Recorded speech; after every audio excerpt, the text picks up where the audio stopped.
Finding Balance, the Finding Home series, Book 7, written by Bridget E. Baker, narrated by Andrea Ems, JenniferAraya, and Connor Crace. 1. Amy. Plenty of things make me nervous. Math tests, mean girls, snarling dogs, hospitals. But singing doesn't, 'cause I'm really good at it. I don't mean that in a braggy way. I just like to do it, and people smile a lot when I do. But that's why I know I'm doing a good job singing tomorrow for Mrs. Tossan, my music teacher, because she beams at me pretty much the whole time. Even so, when she says, "Amy, I think you'd be the perfect person to play Annie in our second grade play," I'm surprised. Shocked, really. And then I'm scared, because Piper wants that part. Everyone knows she wants it. She practices the songs over and over all the time, on the playground, at lunch, on class breaks, whenever. 20 minutes ago, I heard her telling Mia and Lacey that the part is as good as hers. That's why I'm happy that the only other person in this room right now is Coach Brian. It would be just as bad if Piper knew I'd been offered Annie as if I took it, I think. But I doubt Coach Brian, who's directing the play, or Mrs. Tossan, who's handling the music, will tell anyone else. Piper already hates me. The last thing I need to do is take her part. I can't even imagine what else she would do or say, but I know it would be bad. Really, really bad. I shake my head pretty hard. I don't want to play Annie, I lie. Mrs. Tossan leans back in her chair, her eyes wide. You don't want to play the lead role? I mean, thank you so much, but no thank you. She opens her mouth and then closes it. Mom does that sometimes when she's not sure what to say. I do want to be in the play, just not as Annie. Mrs. Tossan taps her lip.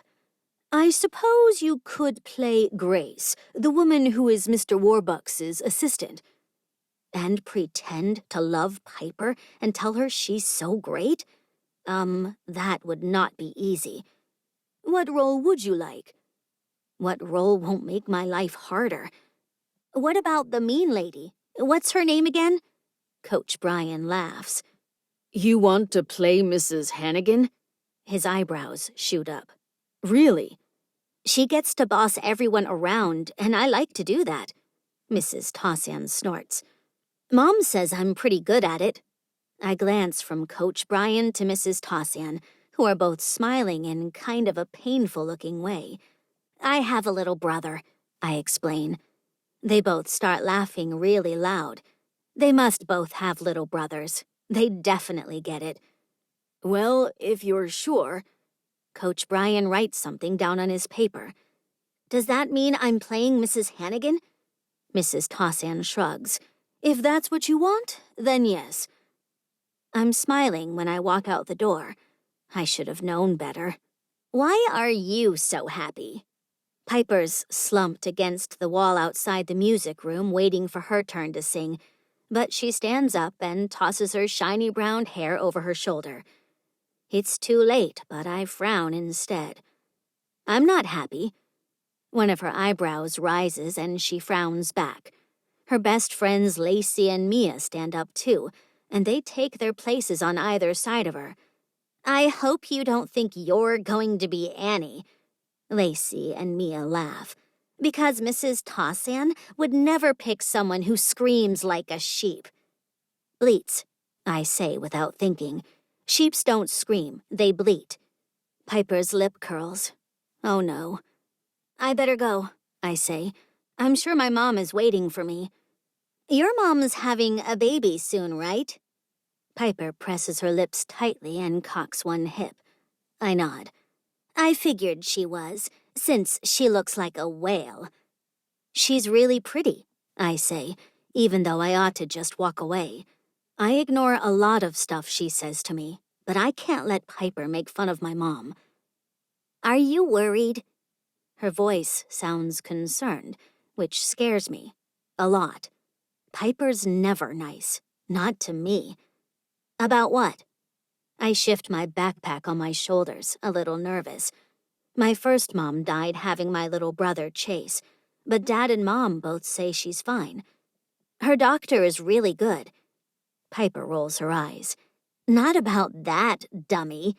I wish she'd just say whatever mean thing she's going to say. What then?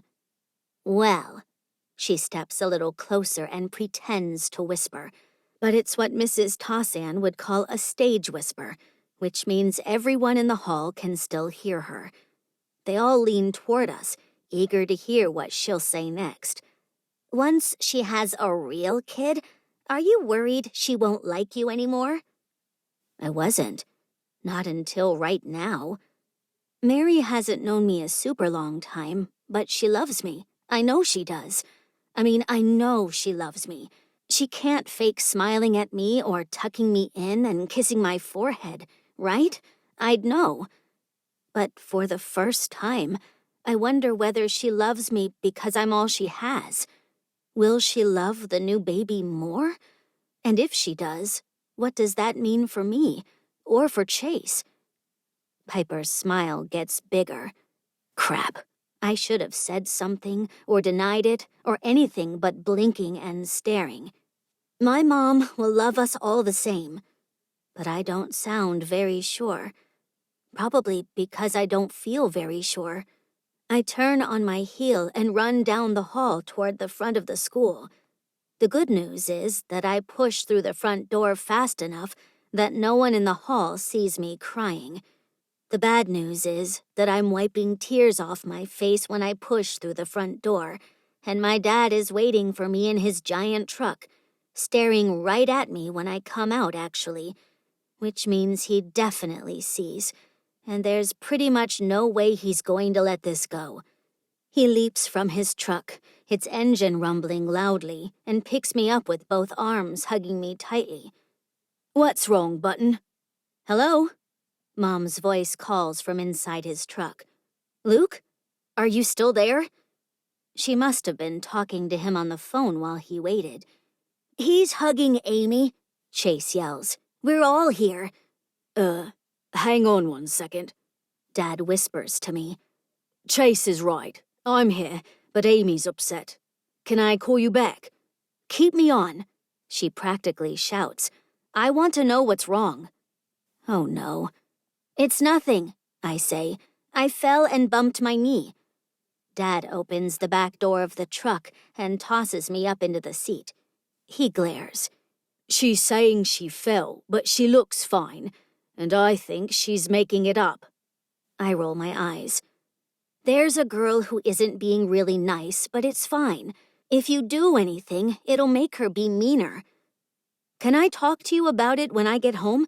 Mom asks. I'm on my way right now. She goes into work ridiculously early so she can pick us up from school. Usually. What's wrong? Chase asks. Piper's a jerk still? Is that her name? Dad asks. Piper. His hand clenches and his lips press into a flat line. Because I've got a few things to say to her parents. Dad? Today keeps getting worse. Please leave it alone. Let me talk to Amy about it, Mom begs. There's no reason to go around yelling at anyone's parents. Not yet, anyway. Fine, Dad says. Fine. He finally climbs into the front seat of the truck, which is a good sign, but when he puts the shifter into the go position, the engine roars and the truck shoots forward awfully fast for a school parking lot, which means he's still mad. I'll see you soon, honey. There's a little beep when the call disconnects. Yelling at Piper's mom is the worst thing they could do. I hope Mom listens to me. I have good news, I say. Maybe hearing about my part will make Dad happy enough to forget about the whole thing. What's that? The fake happiness in his voice is super obvious, but it's better than growling. I got a part in the second grade play. Annie, right? He asks. I smile. He's listened to me practicing over the past few weeks. Yep. That's great. Are you Annie? I look at my hands. Should I have taken that part? Will he be sad I'm not? No, not Annie. What part are you playing then? I'm going to be Mrs. Hannigan. I'm really excited. Isn't she the awful lady? Dad turns around to look at me while we're sitting at a red light, his face surprised. I grin. Yes, I get to yell at everyone. Chase says, Awesome. And you're excited about that? Dad searches my face. I nod and force a smile. Hopefully he won't notice. He turns back around and sighs heavily. Well, if you're excited, so am I. Do you have practice every day after school then? I pull the practice schedule out of my backpack and hold it on my lap. If I was Annie, I would, but I only have to go 3 days a week for Mrs. Hannigan. They set up the scenes so that we each come on the days we need to be there. That's smart. I'll give you the list of days when we get home. Well, I'm very proud of you, Amy. You'll be amazing, and we'll all be there to see it. I swallow. The thing is, Mom is due to have the baby in April, right? Dad beams, which I can see in the rearview mirror. Tex baby, due April 15th. It's been a pretty common joke around our house lately. I'm not quite sure why that's funny, but I know it is. Well, the play is on April 17th. I breathe in and out. Can I still do it? Dad grunts. Let me talk to Mary, and I'll let you know for sure. But I think we can work something out. Even if the timing causes problems, I'm sure your grandma and grandpa can help. Okay. When we get home, Dad starts unloading groceries. He must have taken Chase to pick up food while I was auditioning and then came back to get me. Chase and I scramble inside as quickly as we can. Andromeda, our big shaggy white dog, licks our faces and hands. No matter how bad my day is, Andy's always super-duper happy to see me. I drop my backpack and sit on the floor to scratch her behind her ears. Chase throws his backpack down and flips his sneakers off, barely pausing on his way to grab a snack. That kid always does the same thing.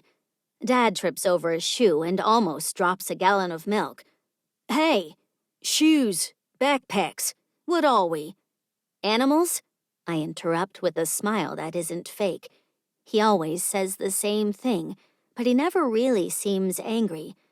I pick up Chase's shoes and backpack and carry it all over to the cubbies Mom had built after we moved here. It's only a few feet away, I mutter, just like Mom does. I'm not sure why it's so hard for them to put things away. I love that I have a mom now, even when she complains, even when she mutters, even when she scowls. All the things that other kids complain about, I love. She does all those things because she loves me. I just hope it doesn't change when she has a real kid, one that's actually hers. The rumble of a garage door tells me she's home. My heart speeds up. As if she knows I need it, Andy bumps my hand with her head, reminding me that she loves me no matter what. I sit on the shoe bench and resume scratching her ears. When Mom walks through the door, her face immediately lights up. Amy. Hey. She drops her purse and laptop bag on the bench next to me, hangs her keys on the hook, and crouches down in front of me, one hand going to her belly. After a half chuckle, she drops to the floor cross-legged. Wow, I am not coordinated right now. I look at the big round part of her stomach where my new little baby brother is growing. I hope he loves me as much as I love him, and I hope Mom still loves me after he's born. I think you're doing pretty good. Pretty well, she corrects. So, what's going on? She doesn't usher me into my room, or her room, or the family room. She drops down on the floor in the laundry room and immediately asks me what's wrong, like I'm the most important thing in the world. For some reason, that makes me cry. Oh no, she says softly. What did I say? I shake my head. But she pulls me down against her anyway, hugging me to her chest and stroking my hair. I'm sorry. I didn't mean to upset you. I shake my head. Look, we don't have to talk about it right now. But tell me this. Is there a girl at school who's being mean to you? Her arms loosen enough for me to pull away and sit back on the bench. I can't quite meet her eyes, but I nod. Okay. Is her name Piper? Is that what Chase said? I nod again. Well, this is the first I've heard about it, but I'm guessing it's not a new problem, judging by your reaction and Chase's knowledge of her name. My lip wobbles. When I finally look up, Mom's eyes are soft. She feels sorry for me.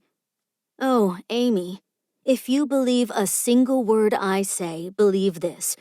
I may be older than you by quite a lot, but if there's one thing I know a lot about, it's having kids at school pick on me. It was a daily occurrence, and not a single adult ever did a thing about it. I handled it all on my own. I think about that while Mom and Dad make dinner. Mom doesn't talk about when she was a kid very much, but since we never see her parents, I am thinking the stories aren't going to be very good. Aunt Trudy makes weird jokes sometimes, too. Like, once she mentioned that they were raised by wolves. At least, I thought it was a joke because Mom laughed, but I'm not quite sure why it was funny. Maybe she'll actually have some ideas that could help me. Maybe she'll understand why Dad can't go yell at Piper's mom. When Mom starts to mix up the salad, I know it's almost dinner time, so I leave to wash my hands. When I come back out, I realize Mom and Dad are talking, and they don't sound very happy. Sometimes they do that. They wait until me and Chase aren't in the room to talk. Usually it's when they have something angry to say. I worry they're talking all weird and snappy because of me, so I listen in from behind the half wall. It's a huge mistake, but it's not your fault, Dad says. You didn't make the error. No, I didn't, but he works for me, and as the boss... But you didn't want to hire him, and when he screwed up last time, you demanded they let him go. Dad throws the kitchen towel at the countertop. If they'd have listened to you, it wouldn't have happened. Mom puts a hand on his shoulder. We all answer to someone, and it was still my job to make sure he didn't ruin anything else. I'm not mad at you. Dad leans toward her. You know that, right? Mom smiles, her hand brushing his cheek. Of course I do. But with our surprise baby coming at text time, and this catastrophe with the filing, and Trudy and Paul getting married at Easter, he groans, I'm already worried about you. He puts both hands on Mom's belly. I don't want you stressed out. Surely you understand why. Mom kisses him, and it makes me smile. They may shout sometimes, but they do love each other. You want to slay all my dragons and vanquish all my demons. I know, and I love that about you. But I can slay my own dragons, and you're strong enough, and you trust me enough to let me. One of these days you're going to listen to me, and you're going to leave that dumb firm and start your own. With all the business I've brought in, I certainly could. And then you wouldn't be stuck hiring morons and cleaning up after their messes. Dad kisses Mom one more time, but the oven buzzes and they both spring into action. Mom pulls the rolls out, and Dad tosses croutons on the salad. Then they tell Alexa to announce that dinner is ready. After dinner, Mom stands up and smooths her shirt over her stomach, tugging down at the bottom. I think these shirts are shrinking, she says with a smile. Dad laughs. Yeah, they probably are. I don't think they're shrinking. I think her belly is getting bigger. But maybe that's the joke. Mom grabs the leash and Andy jumps to her feet. I thought Amy might want to go for a walk with me and Andromeda. Andy rushes to Mom's side, patiently waiting while Mom fumbles to attach it to the hook on the collar. Okay. I tug on my jacket. It's not super-duper cold in Atlanta in March, but it's kind of cold, especially since the sun is getting low. And if I don't get my jacket, Mom will remind me, and then she'll have to wait while I get it. I may as well save us the time. Will she still insist I wear a jacket after the baby is born? Maybe she'll be too busy to care. We're not even past the edge of our yard, Andy pulling on the leash naughtily when Mom says, "Now that you've had some time to think, and your dad and brother aren't looming over us, why don't you tell me what's going on?" "What does looming mean?" She laughs. I love the sound of her laugh. It's like a fresh pile of leaves to jump into, and a fluffy pile of pancakes covered in syrup. It means they're standing around, watching and listening and just, she waves her hands, tugging on Andy's neck, being in the way. "Oh." She stops, the leash pulling tight. "Am I looming right now?" She crouches down again, her head at the same height as my shoulder. "You don't have to talk to me, just because I want to help. You can totally talk to your dad instead."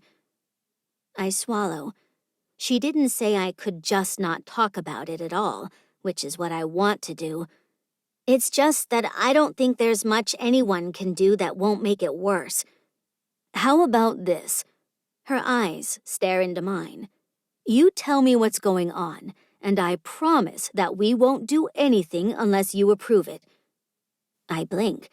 "But Dad," she takes my hand in hers, "do you trust me to handle your father?" I nod.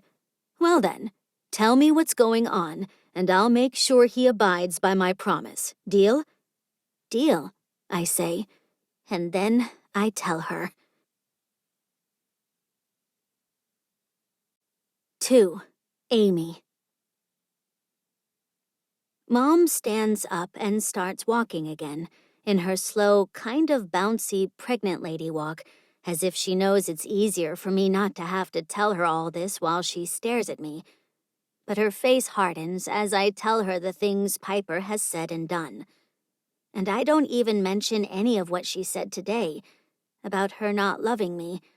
I can't quite bring myself to say that out loud. I'm not sure I want to hear the answer, because Mom's really good at almost everything, but she doesn't lie very well. If she tells me she'll love me exactly the same after the baby comes, I'll know whether she believes it. Besides, she might not even know how she'll feel after the baby comes. "You were offered the part of Annie, and you turned it down because you were worried what Piper might do or say about what?" Her knuckles turn white where they're holding the leash too tight. Dad's hands do that on the steering wheel when he's yelling at someone from work. I think she's mad at Piper, not at me, but I'm not sure. "I actually really want to play Mrs. Hannigan." "That's not the point," she says, her eyes flashing. "You shouldn't—" She spins toward me, staring right at me. "I want to march into your choir teacher's office and tell her that you'd be the perfect Annie. In fact, if I could, I'd kick Piper right out of that school. Since I can't do that, I'd like to chew her out royally for being a brat." She sighs. "But I promised you that I wouldn't do anything you don't want me to do." Andy circles round and round her legs while she talks, and the leash gets tangled. I take it from her and unwind it. "Okay." Mom crouches down again, inspecting the cracks in the concrete to make sure there aren't any ants, probably. Then she collapses on the hard ground. "Sit." I swallow, and then I sit. Andy sits next to me, her nose bumping against my face. It's nice to know people, and pets, care. After being totally quiet for a minute, she almost whispers the words. "What do you want me to do?" "I don't know," I say. "I just want her to stop being mean." Mom laughs. "That would be nice, but usually objects in motion remain in motion until acted on by another force." She frowns then. "I haven't told you much about when I was a kid." She tucks my hair behind my ear. "That's because my mom left when I was really young. Close to your age, actually." "She left?" My mouth dangles open. Like, just went away? Or do you mean she died? Mom flinches. No, she didn't die, sweetheart. She just got sick of being a mom, I guess, and she went away and never came back. I didn't know moms could do that. She shakes her head. Neither did I, at least not until it happened to me. I swallow. Well, that stinks. She nods. It did, yes. And my dad didn't really step up like yours did. I think it broke him when she disappeared. I'm sorry, I say. She puts her hand over mine, where I'm holding the leash. I didn't tell you before because I didn't see the purpose in sharing it. But when I was your age, I didn't have nice clothes. I didn't have anyone to tell me to comb my hair. I didn't have shoes that fit. So her life was way harder than mine. Now I feel bad for crying. I use my free hand to pick at a clump of tiny bright green grass sprouts. Amy, I'm not telling you this so you'll feel sorry for me. I'm telling you this so that I can explain that when kids made fun of me, there wasn't anyone I could ask for help. I glance back up at her. She doesn't look angry or like she thinks I'm a big baby either. What did you do? I got in fights sometimes. She smirks. Pretty often, actually. Like, wait, did you punch people? Because that would be so cool. She laughs. No, I didn't punch anyone, and I didn't really fight them for picking on me, but I did yell in a little boy's face when he made fun of Trudy. It didn't go well. She shakes her head. I wish I'd had someone to offer me advice. What do you want to do? One of the things I learned, mostly as an adult, was that if a kid is being mean, it's usually for one of two reasons. First, their parents are mean or have spoiled them, and they've learned to act poorly as a result. Or second, they're struggling with something really hard, and their only way to deal with it is to make someone feel bad so they feel better. Is she saying I should feel sorry for Piper? Or is she saying she's a brat? I frown. I know this doesn't sound great. For me to say that the little jerk's probably struggling. It might even make you feel bad for being angry. I'm not trying to do that. And I think you're absolutely entitled to all the things you're feeling. I'm feeling them too. However, I also think it's easier to fix something when you know you're not the real problem. She touches my face gently. But sadly, if her actions don't have anything to do with you, there may be no way for you to fix it, not alone. You want to let Dad yell at her mom? Mom shrugs. I don't know. Maybe. At least she's not lying, and she's listening. Or, she taps her lip, I think if you let me talk to her mom and explain how she's been behaving, we might find out what's really going on in her life. No, I practically shout. Okay, she says. It's okay. She pulls me in for a hug. I wasn't kidding. She whispers in my ear. I won't do anything you don't want me to do. This time, I'm not embarrassed to be crying, and I believe her promise. A squawking sound behind us shocks us both, and Mom lets me go. What the? With my bawling like a baby, I forgot to hold Andy's leash. She ran off and is attacking some kind of bird, shaking it back and forth like a chew toy. I leap to my feet. Andy, stop! But she doesn't stop. It feels like it takes Mom 2 years to get to her feet and rush toward our dog. The second Mom reaches Andy's side, she drops the bird she was rattling. It doesn't move or make any noise. Oh no. Mom hands the leash to me. Hold her tightly. I want to cry at the frustration in her voice. I wasn't holding Andy. That's why this happened. I let go of her leash and now she's killed something. It's a chicken, Mom says. She bends over like she's going to pick it up. Wait, I say. Dad wouldn't want... You're right. Mom doesn't pause. He would probably tell me not to touch it, but it's clearly domesticated. She picks it up gently, and it's staring right at me like it wants me to do something. She gulps and looks at the little blue house a few yards away. She walks slowly toward the front door and presses the bell, still cradling the poor bird's body against her belly. It's still not moving. The red door swings open. "Oh no," a woman wails. "Oh, what happened?" Mom shakes her head. "I'm so sorry.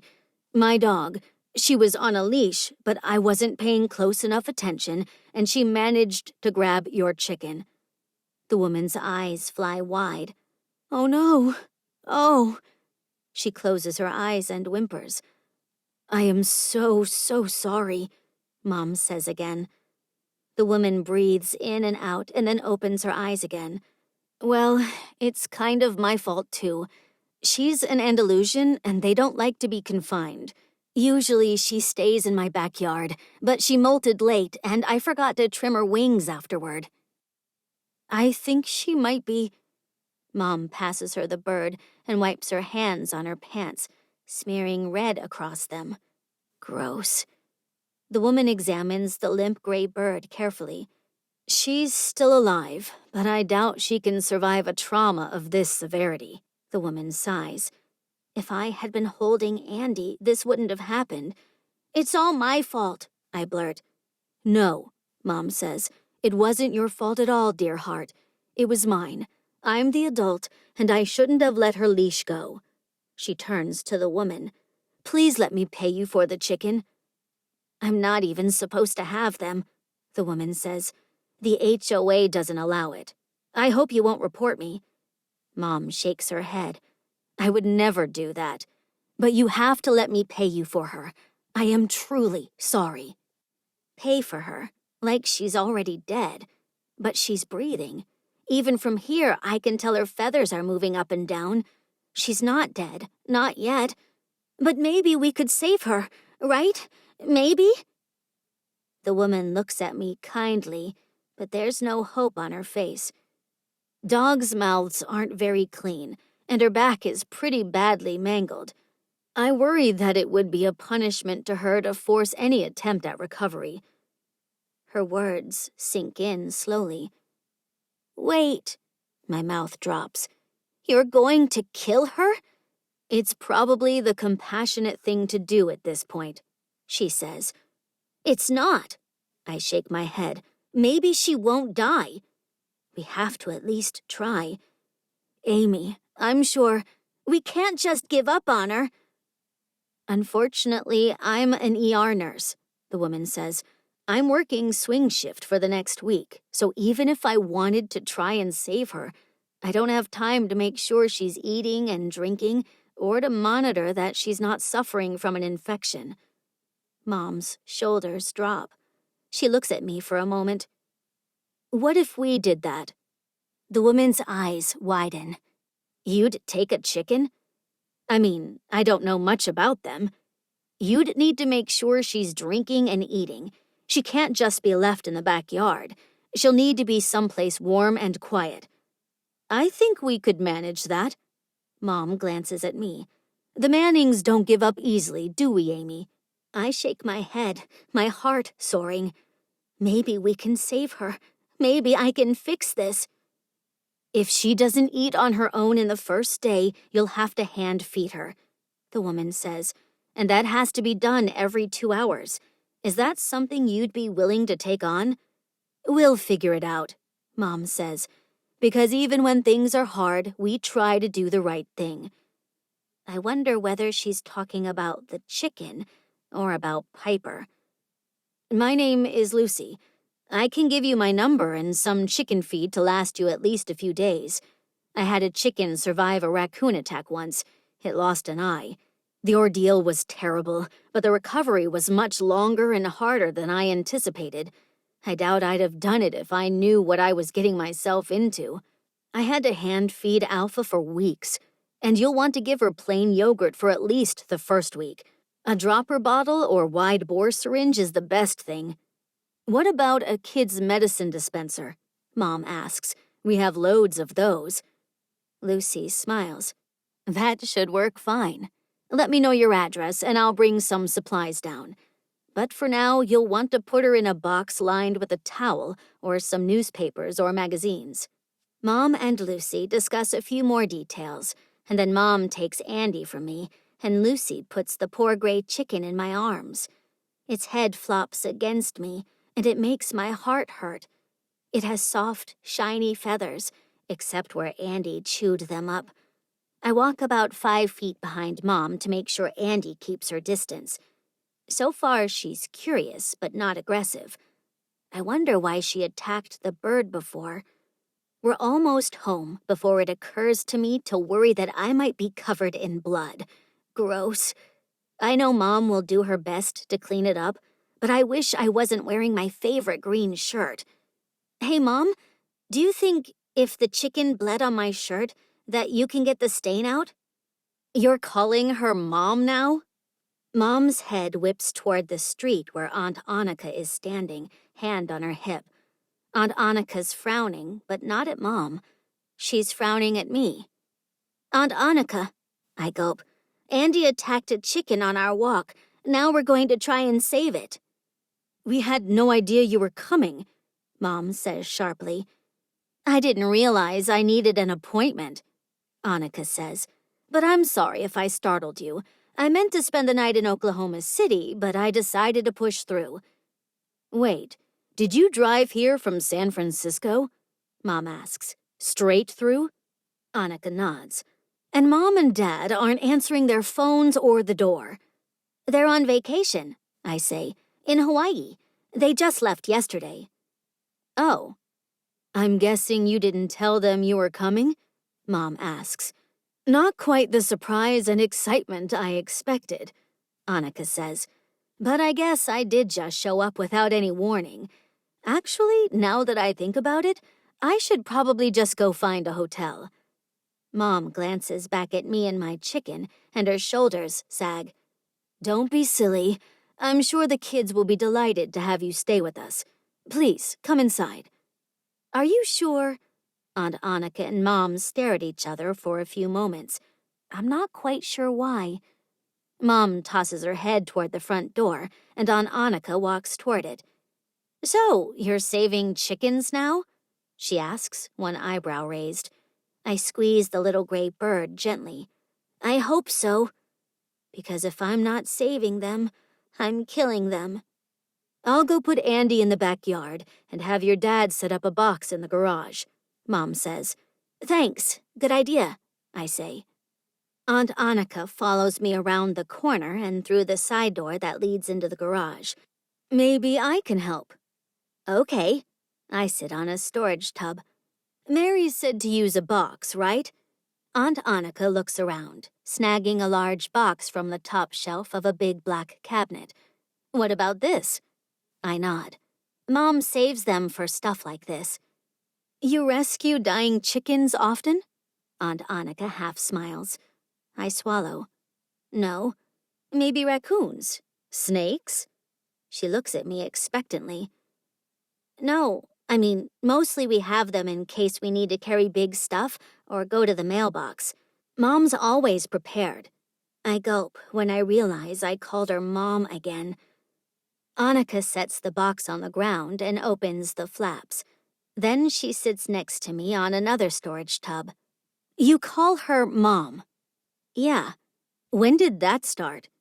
I shrug. You have a mom. I blink. I'm surprised Mary lets you. Lets me? Call her Mom when you've got a mom who loved you more than anything. She would still be here if she had any say in the matter. She just got sick of being a mom and went away and never came back. That's what Mary said about her mom, but my mom didn't want to leave. She died. My words come out as barely a whisper. Do you think Mom would be mad that I'm calling Mary Mom? Aunt Anica places her hand on my knee. I don't know. I can't imagine Lizzie ever being mad at you, no matter what you said or did, but I think it might hurt her feelings. Her head tilts. Or maybe not. I'm not sure since I can't really ask. It hadn't occurred to me that Mom might be up in heaven looking down on me, frowning every time I use her name for Mary. The garage door opens and Dad barrels through with an armful of towels. Mary's carrying 2 bowls. "Anica, welcome," Dad says, his voice booming. "Always good to see you." "Thanks, Luke. I appreciate you letting me stay." Of course. He smiles at me. "Never a dull moment at Shea Manning. I hear we're commencing Operation Rescue Poultry?" "I wasn't holding Andy's leash good enough," I say.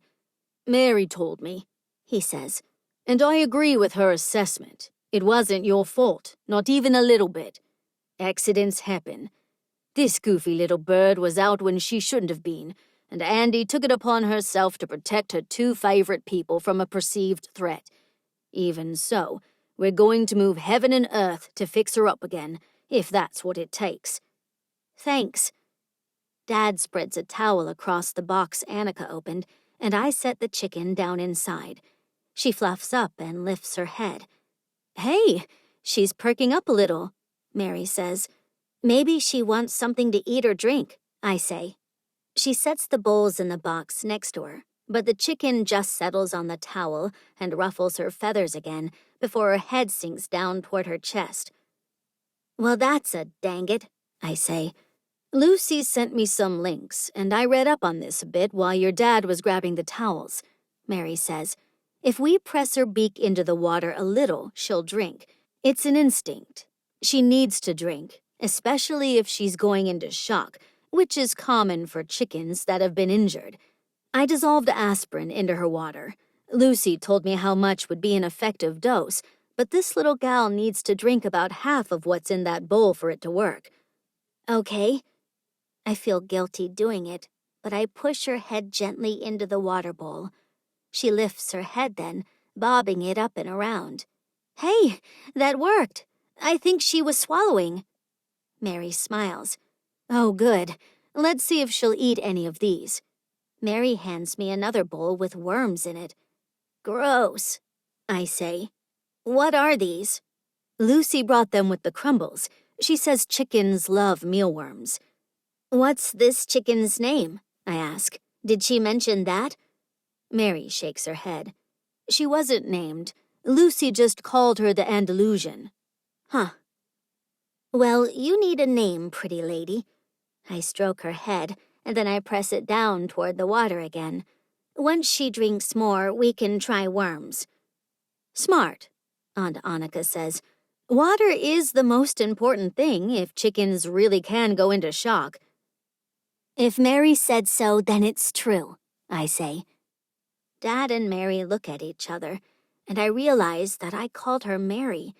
I wait to see if anyone says anything about it. No one does, not even after Aunt Anica goes inside.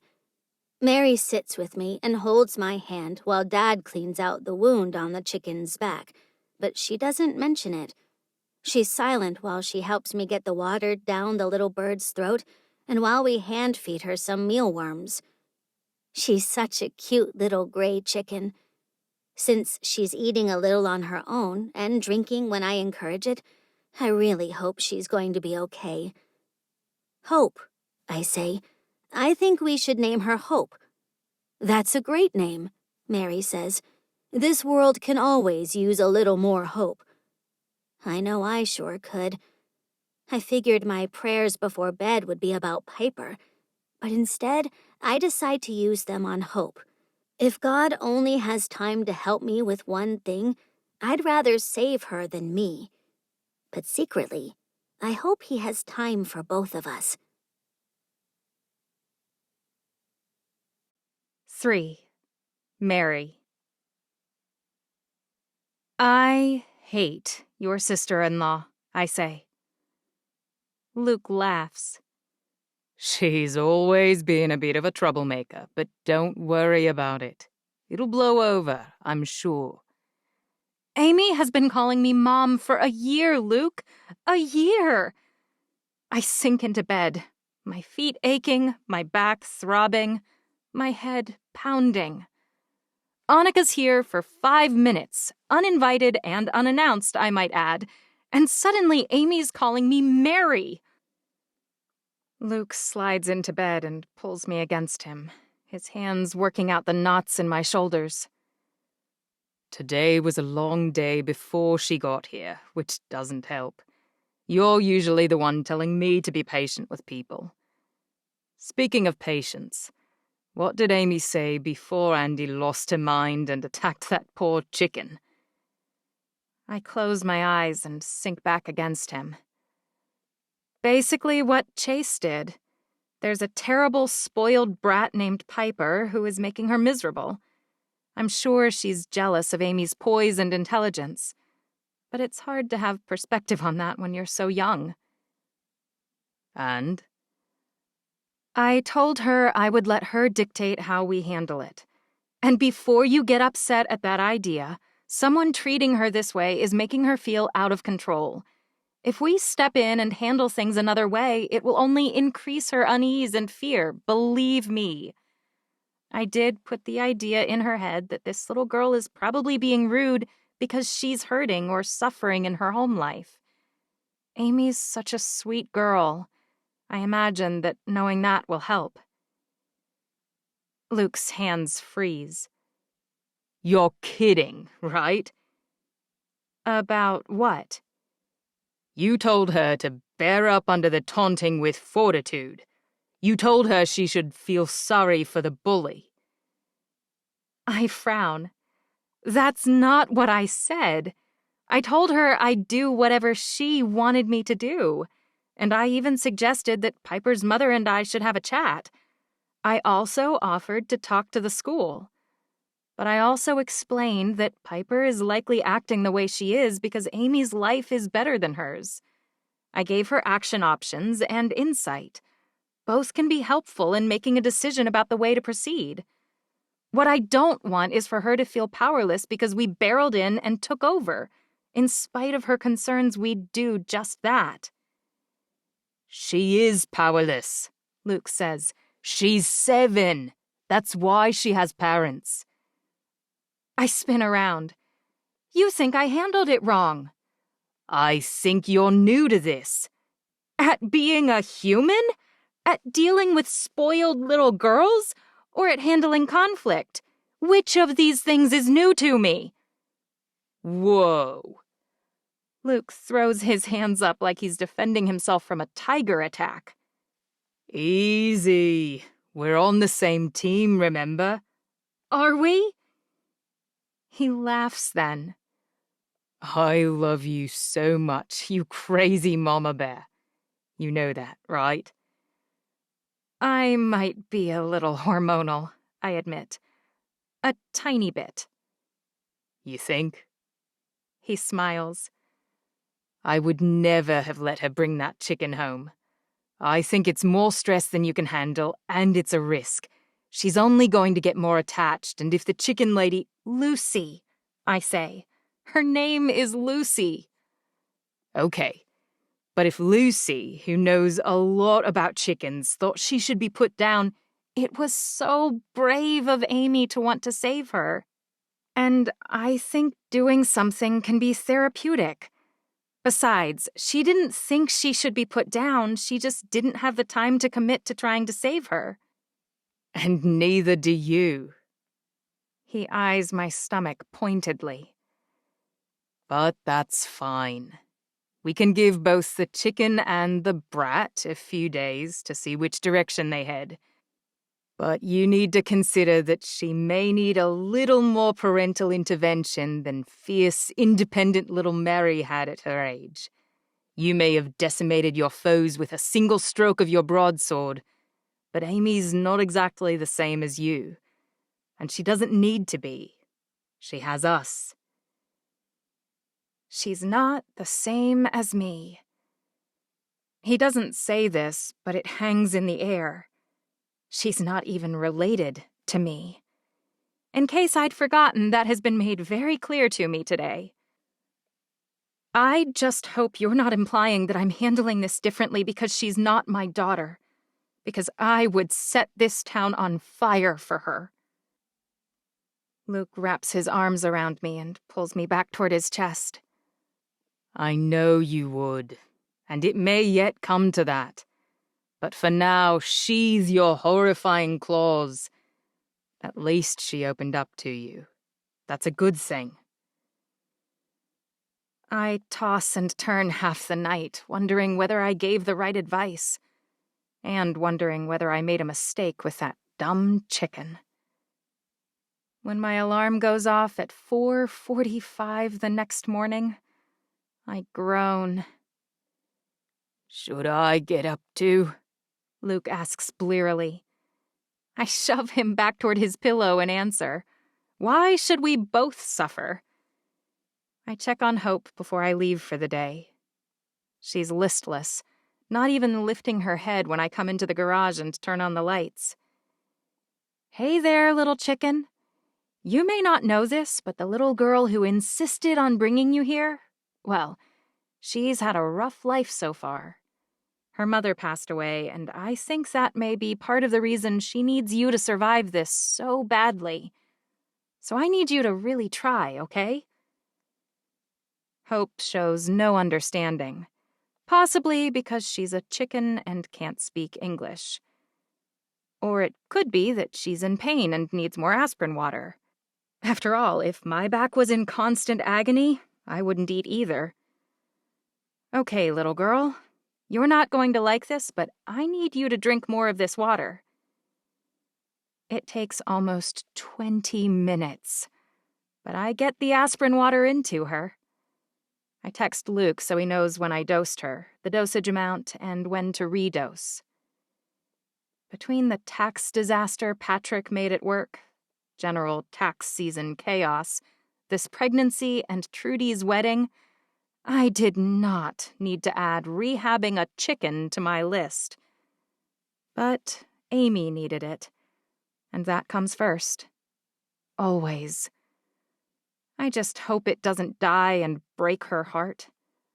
I'm worried Luke is right and that it was a mistake to let her bring this thing home at all.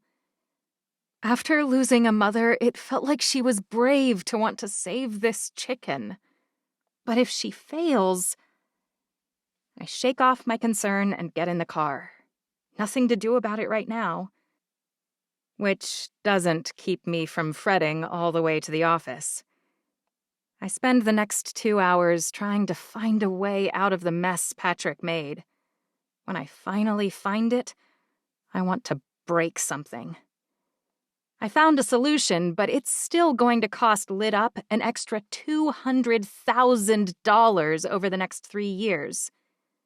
For a mistake my firm made, which means we need to make the client whole for it. I check the clock and decide that 10:30 in New York is late enough that Peter might be in the office already. I dial his number, dread forming in my belly. The baby kicks just then, startling a smile out of me. Be patient, little guy, we have a few more weeks yet. Excuse me? Peter's voice booms, even through the receiver. Sorry, I say. This is Mary Manning. Good morning, Mary. This isn't going to be a good call, I say, by way of warning. He shouldn't be surprised, since his son is the one who made this mess.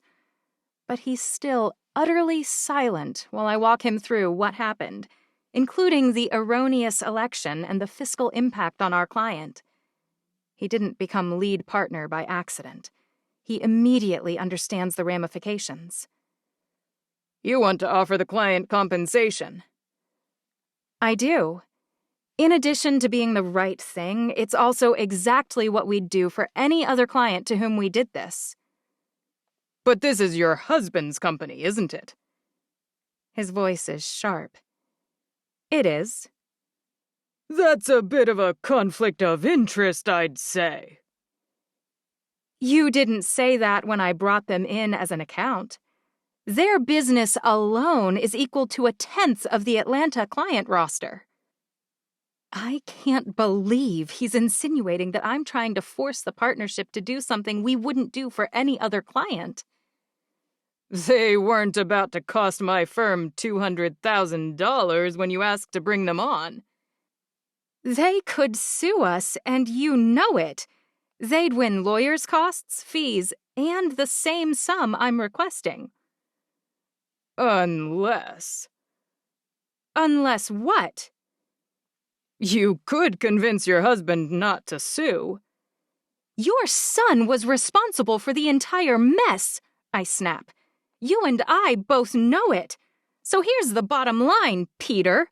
Your son will change offices at a minimum, since you seem unable to fire him, and you'll offer full restitution to Lit Up. You have until Monday to let me know whether you'll comply with these terms. And if I don't? I'll be severing my partnership with Frank and Meacham and starting my own firm. And I'll be sure that every single partner knows exactly why. Your optional maternity leave starts next week. Are you positive you want to toss this grenade onto the pile right now? I plan to work up until the day I have the baby. But I lined up an assistant manager for the office, just in case the baby comes early. It's the responsible move, especially right around tax time. If you think I'm any less likely to go to war because I'm pregnant, then you don't know me at all. I hang up. But my hands are both trembling. And when Margaret comes in, I stand up. Do you feel capable of taking over for me today? Margaret's steel gray eyes widen. Will you be available by phone? Of course. Some of the tension leaves her body. Then yes, I think so. I thought you meant to be here until Monday. It's nearly 11 a.m., I say. I arrived here at 5:30. I think that counts as a half day at the very least, don't you? She doesn't argue. Which is good. Normally, the thought of firing someone wrecks me. But today I'd like to do it. Not her, though. Margaret has been a true godsend. I'll finish reviewing all the reports from last week and send my approvals once I get home. I'll also review those letter rulings Jonathan sent, and if you have any issues, definitely call me.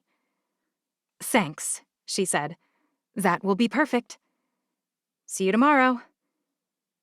She bobs her head, and I shuffle out of the office. If my stomach gets any bigger, I'll need to roll out of here on a scooter. Actually, a scooter would probably be an epic fail. I'm so uncoordinated right now that I'd probably flip and kill myself. When I get home, I've got a text from Lucy. I have a little time before I have to leave for my shift. Can I come by and check on the chicken now? I text back. Yes. Amy named her Hope, FYI. I'm so glad she's still hanging in there. Hearing that Lucy is relieved that she didn't die overnight isn't very heartening. I cross the garage to the box, disappointed to see the food untouched and the chicken sitting completely still in a huddle in the corner, right where I left her. The poop behind her is runny and has soaked into the towel. I'm not sure whether that's good or bad. Lucy knocks on the front door almost the second I walk inside the house. Andy barks and barks and barks. Hush, girl. I pat her head and open the door. Thanks for coming by, I say. Of course, Lucy says. I'm happy to come by as often as you need. You might think it's a little odd that, knowing nothing about chickens, we decided to try and save her. I gesture for Lucy to come inside. She follows me to the garage. Everyone reacts a little differently to things like this. Even people in the chicken world vary pretty widely. Some would put her down and some would wait and see if she dies. She pauses in the doorway between the house and garage. Very, very few are willing to take on hand feeding and whatnot. So if it's too much, No one would blame you. She looks down at my stomach. Especially right now. I sigh. Since Amy's at school, I can explain that her mother passed away a few years ago, and I think that may be why she was so desperate that we try and save Hope.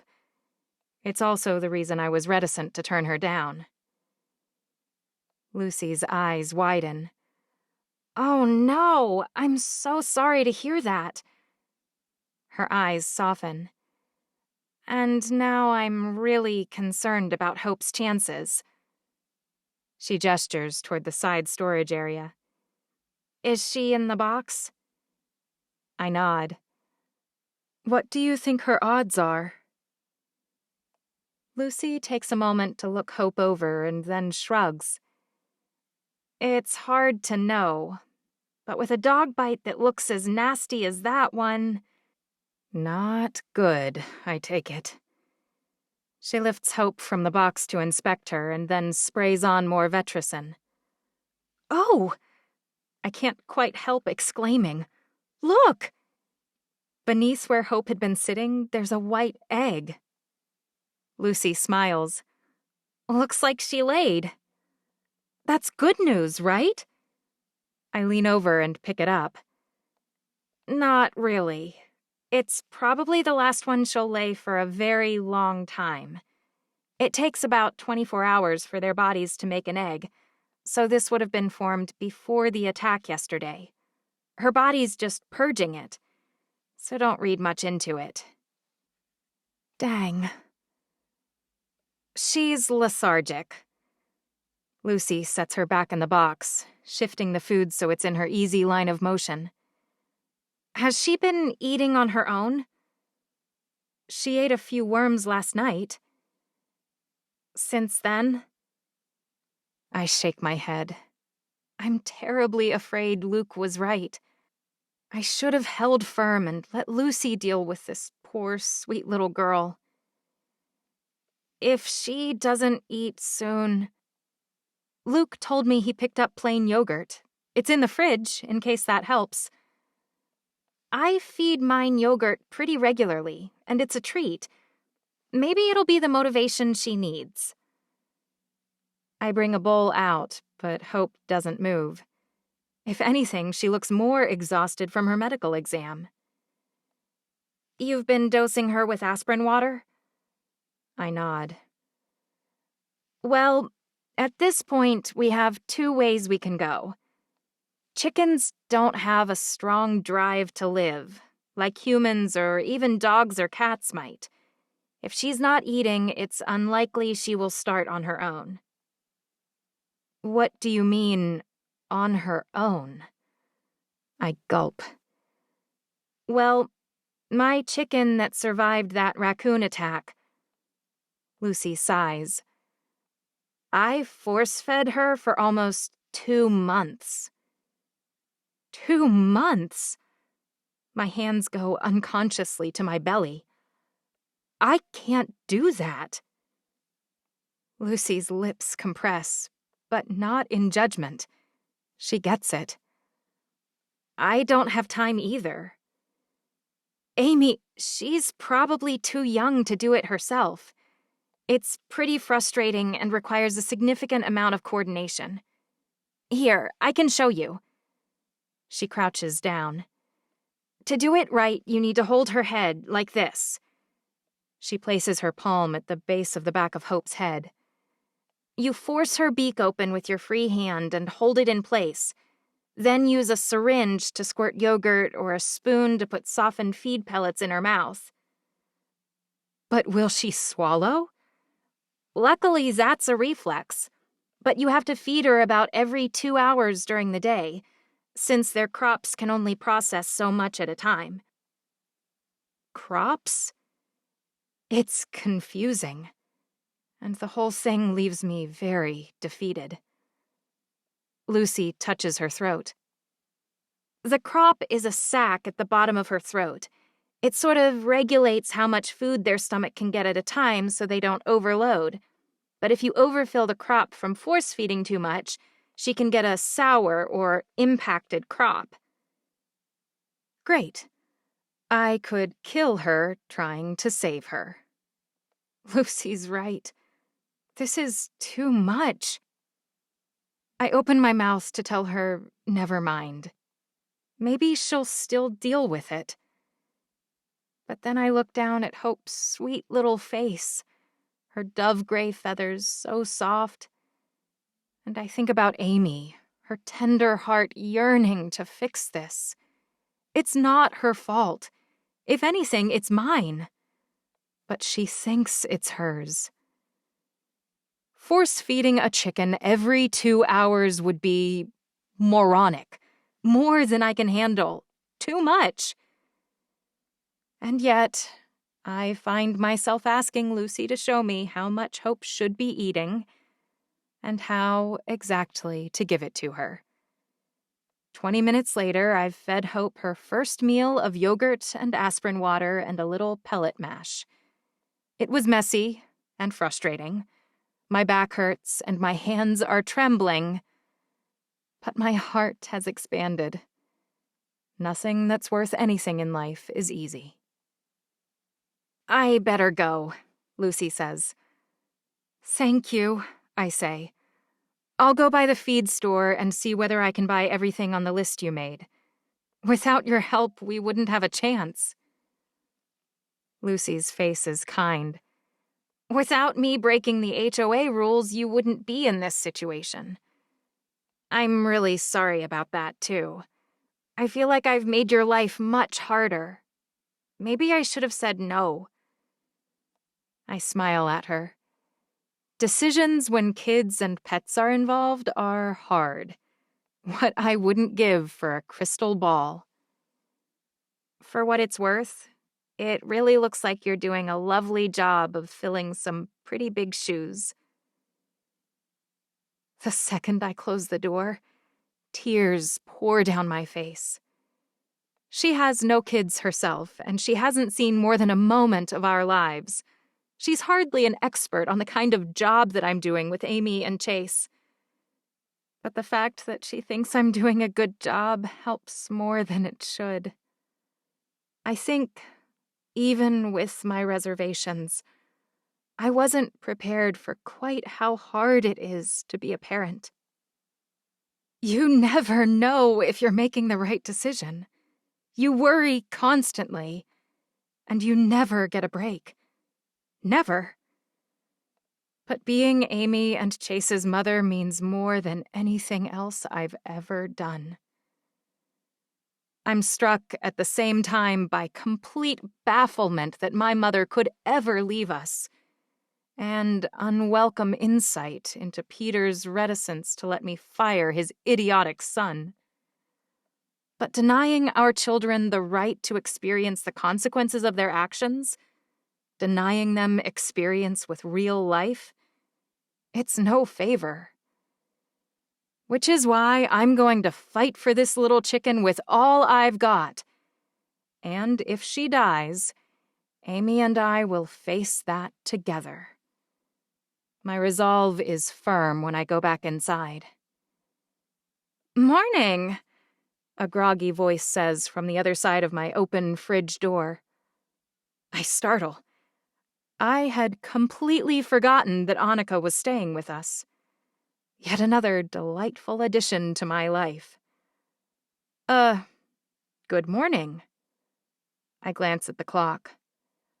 I've been up for nearly 8 hours, and she's just rolling out of bed? I shove my judgment down very deep. Let me know if you have trouble finding something to eat. Coffee.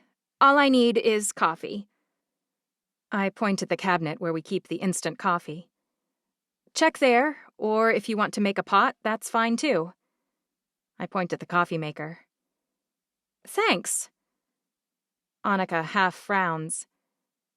I figured you'd be at work. Did she wait to get up until she thought we'd all be gone? If so, why bother visiting at all? Been there, and now I'm back again. I have a chicken here to care for, after all. I don't mention that I threw down the gauntlet at work, telling my boss I'd be quitting soon. It's not really any of her business. A chicken? Anica lifts both eyebrows. You're skipping work for a chicken? Aren't you like the boss of some huge law firm? Again, I stifle my irritation. I've explained that I'm a CPA several times, but I guess it hasn't stuck. Accounting firm, I say. And normally, I wouldn't have been able to take a half day like this, but as I've been transitioning to prepare for the baby, I have support staff in place. That's handy, Anica says. Handy? What does that mean? Well, it lets you swoop in like a knight in shining armor to save that chicken. Shining armor? Like I'm some usurper, an outsider saving her niece. My nostrils flare and my heart speeds up in my chest, but I will not let her upset me. Once I have my irritation in check, I say, speaking of, I better head to the feed store. I only have a few hours until I need to pick up Chase and Amy from school. Right.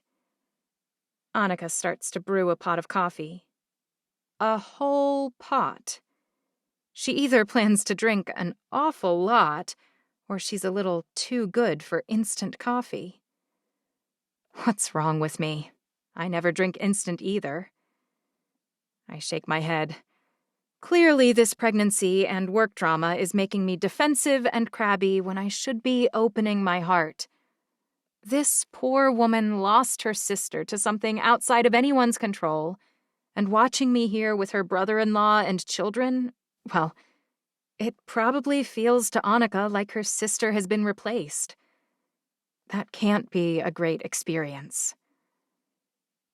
Well, if you need anything, I scribble my name and number on a notepad. Feel free to text me. Or I can text Luke. She leans against the counter and crosses her arms. I grit my teeth. This woman could be awarded an honorary PhD in annoying me. How does she do it so effortlessly? Sure, that's fine too. What time will the kids be back? Ah, she wasn't avoiding me so much as making it clear that she's here for them, not for me or Luke. That's fine. I don't even mind. They're all she has left of her sister. It makes sense. Usually about 3:30, depending on how long the pickup line takes. Amy will have practice for her musical tomorrow, but today's her day off. She's in a musical? I smile. She's playing Mrs. Hannigan in Annie. That's a pretty sexist play, Anica says. I step toward Anica, my hand gripping the countertop tightly. If you breathe a word of criticism to Amy about the play or her part in it, I say, you will not be welcome in this home. Are we clear? You can't kick me out of Luke's house, Anica says. Oh! I laugh, but it's bitter. I think you'll find that I can. Besides, technically, this is my house. It was a gift from my husband when he proposed. He put it in my name, and it remains that way. Wow, no shock that you fell for him. A guy who can gift you a house like this. She tilts her head, casually implying that I'm a gold digger. You don't know anything about me, Anica. And if you think Luke has such poor taste, then you don't know him very well. A smile spreads slowly across Anica's face. You're mad that I gave Amy a hard time about calling you Mom. Her lips twist, but in a satisfied way, as though she knows she's dealt me a harder blow than any I could possibly deal her. and she's right. It doesn't matter to me what Amy calls me, I lie. What matters is whether she feels valued and loved, and I believe she does. Lizzie didn't sing, Anica says, and I didn't realize that Amy did either. Guess that's something you're encouraging. I can't even carry a basic tune, but Luke sings almost as well as Amy, I snap. She sings anything and everything she hears, and she's delightful at it. So yes, I encourage it. I encourage anything that fills her heart with joy, as should you, because that little girl deserves every bit of happiness available. I've said too much, but I can't seem to stop. You should examine your words before you say them in the future. I purse my lips. Consider whether you're helping Amy or just trying to hurt someone else. In case you can't recall what I'm sure your mother taught you, doing things to harm others is bad. I spin on my heel and head for the garage, spurred onward by my righteous indignation. Every ounce of outrage whooshes out of me when I notice Hope in the corner of her box. Her light gray head is slumped against the towel, face down, beak turned sideways. Thankfully, she's still breathing. But when I check the wound to reapply the Vetricin Lucy gave us, maggots are squirming around in the open wound. I stifle a shout and yank my hand back. As a pregnant woman, my gag reflex is already pretty sensitive, so it's hardly surprising that this bumps me over the top. Thankfully, Luke carried a whole stack of towels into the garage last night, and I had a small breakfast. It's relatively easy to clean up. I text Lucy. Hope's slumped downward, barely breathing, and I noticed maggots in the wound. She doesn't text back while I'm driving to the feed store, and she hasn't texted by the time I've gathered the supplies on her list. The 3 employees I ask don't seem to know anything about chickens, so they're useless. Thankfully, as I'm approaching the register, Lucy finally replies. She sends several links to articles and a short message. She needs antibiotics or she's a goner. Unfortunately, penicillin is on back order at 3 different places, and I'm running out of time to search. No penicillin anywhere. Some kind of run on animal antibiotics or something. I glance at the clock. I need to leave in the next 20 minutes, or I'll be late to pick up Amy and Chase. And Luke has a meeting. He can't do it. The idea of taking Amy home to see Hope circling the drain without a plan for how to help her makes me want to puke again. As if she can sense my complete and utter failure, Lucy's name lights up on my phone. Embarrassingly, I'm bawling when I answer. Hello? Mary, are you all right?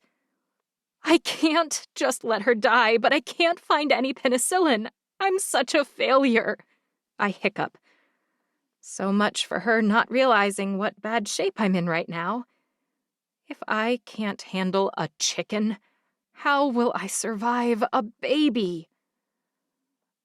I'm thinking you might be upset over more than just Hope, Lucy says. She's right. I've got an unwelcome step-sister-in-law. Is that the right title? A 3rd trimester pregnancy, a mess at work, and a daughter being bullied by a spoiled brat at school. You're right. This has definitely not been my week.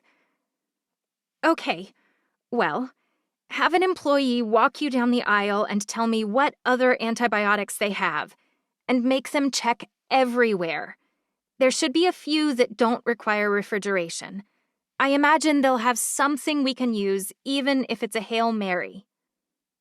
Somehow, she's able to stay on the phone while we review the refrigerated medicine, which is a bust, and then go down another aisle for cattle.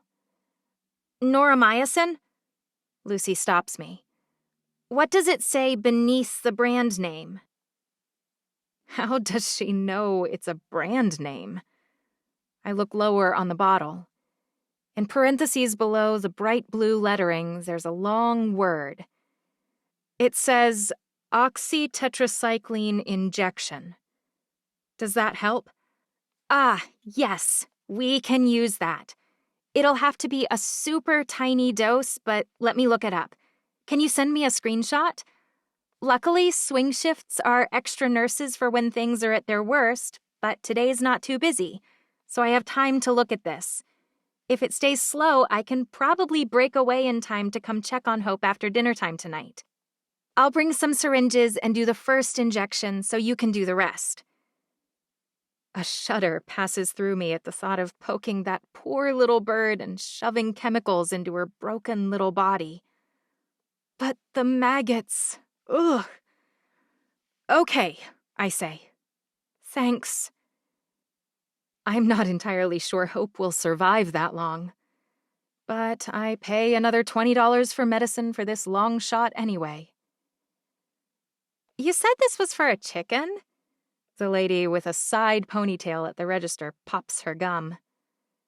I nod and hand her the money. You know chickens cost like less than $5, right? I didn't know that, I say, but it's not about the money. One of her eyes scrunches up, and her mouth turns up into a forced smile. Okay, whatever. But you could buy like 5 new chicks for the same price as this stuff. She points at a big metal trough, and I realize it's peeping. There must be chicks inside. Not the point. All life has value, I say, and we're going to try and save this one. She doesn't argue with me anymore, which is good. I'm not sure I can really justify my actions at this point. At least Amy chose a good name for the chicken. I might never have hoped for anything as much as I hope that dumb chicken is alive when Amy and Chase and I get back home from school. Somehow she is. Barely breathing, but still alive. Darling, sweet Amy insists on using tweezers to pick out the maggots one by one while I try not to puke again. No matter what Luke, Anica, or I say, nothing lures Amy in to eat dinner. I'm not leaving Hope until she's gotten her medicine, she insists. When Lucy arrives, she laughs about the maggot removal. Her voice is kind, at least, when she says, as gross as they look, maggots are fly larvae, and they only eat dead and infected flesh. So they're not actually doing much damage. They're just an indicator that something is wrong. Which is good. That's one of the main ways your mom knew Hope needed antibiotics. Thank you for coming over. Amy beams at Lucy. You're welcome, Lucy says graciously. I can tell she's already pretty fond of Amy. I hope your family isn't mad we keep calling you over here. Amy looks at her shoes. Lucy laughs. I'm not married and I live alone. That's why I work so much. And it's also why I didn't think I could do this. She gestures at Hope. I know it may not feel like it, but you're really giving Hope her best chance. I'm impressed by how much you and your mother have been willing to do for this darling little chicken. She's a very lucky little girl. Why aren't you married? Amy asks. Oh, no. Amy, we don't... It's okay, Lucy says. I wish adults would approach things as simply and as forthrightly as children. She brushes her hands on her scrub pants. I haven't met a single guy yet who cared more about helping other people than themselves. She shrugs. If you find a guy like that, you send him my way, all right? Amy nods seriously, like she's going to find Prince Charming for Lucy from her wide pool of options as a second grader. I will. I don't laugh, but it's hard. What about feeding her? I ask. I wasn't sure what to do. She hasn't eaten since noon, when you showed me how to feed her. But shoving food down her throat now seems... I shake my head. Mean, maybe. She won't be able to swallow when she's like this, I imagine.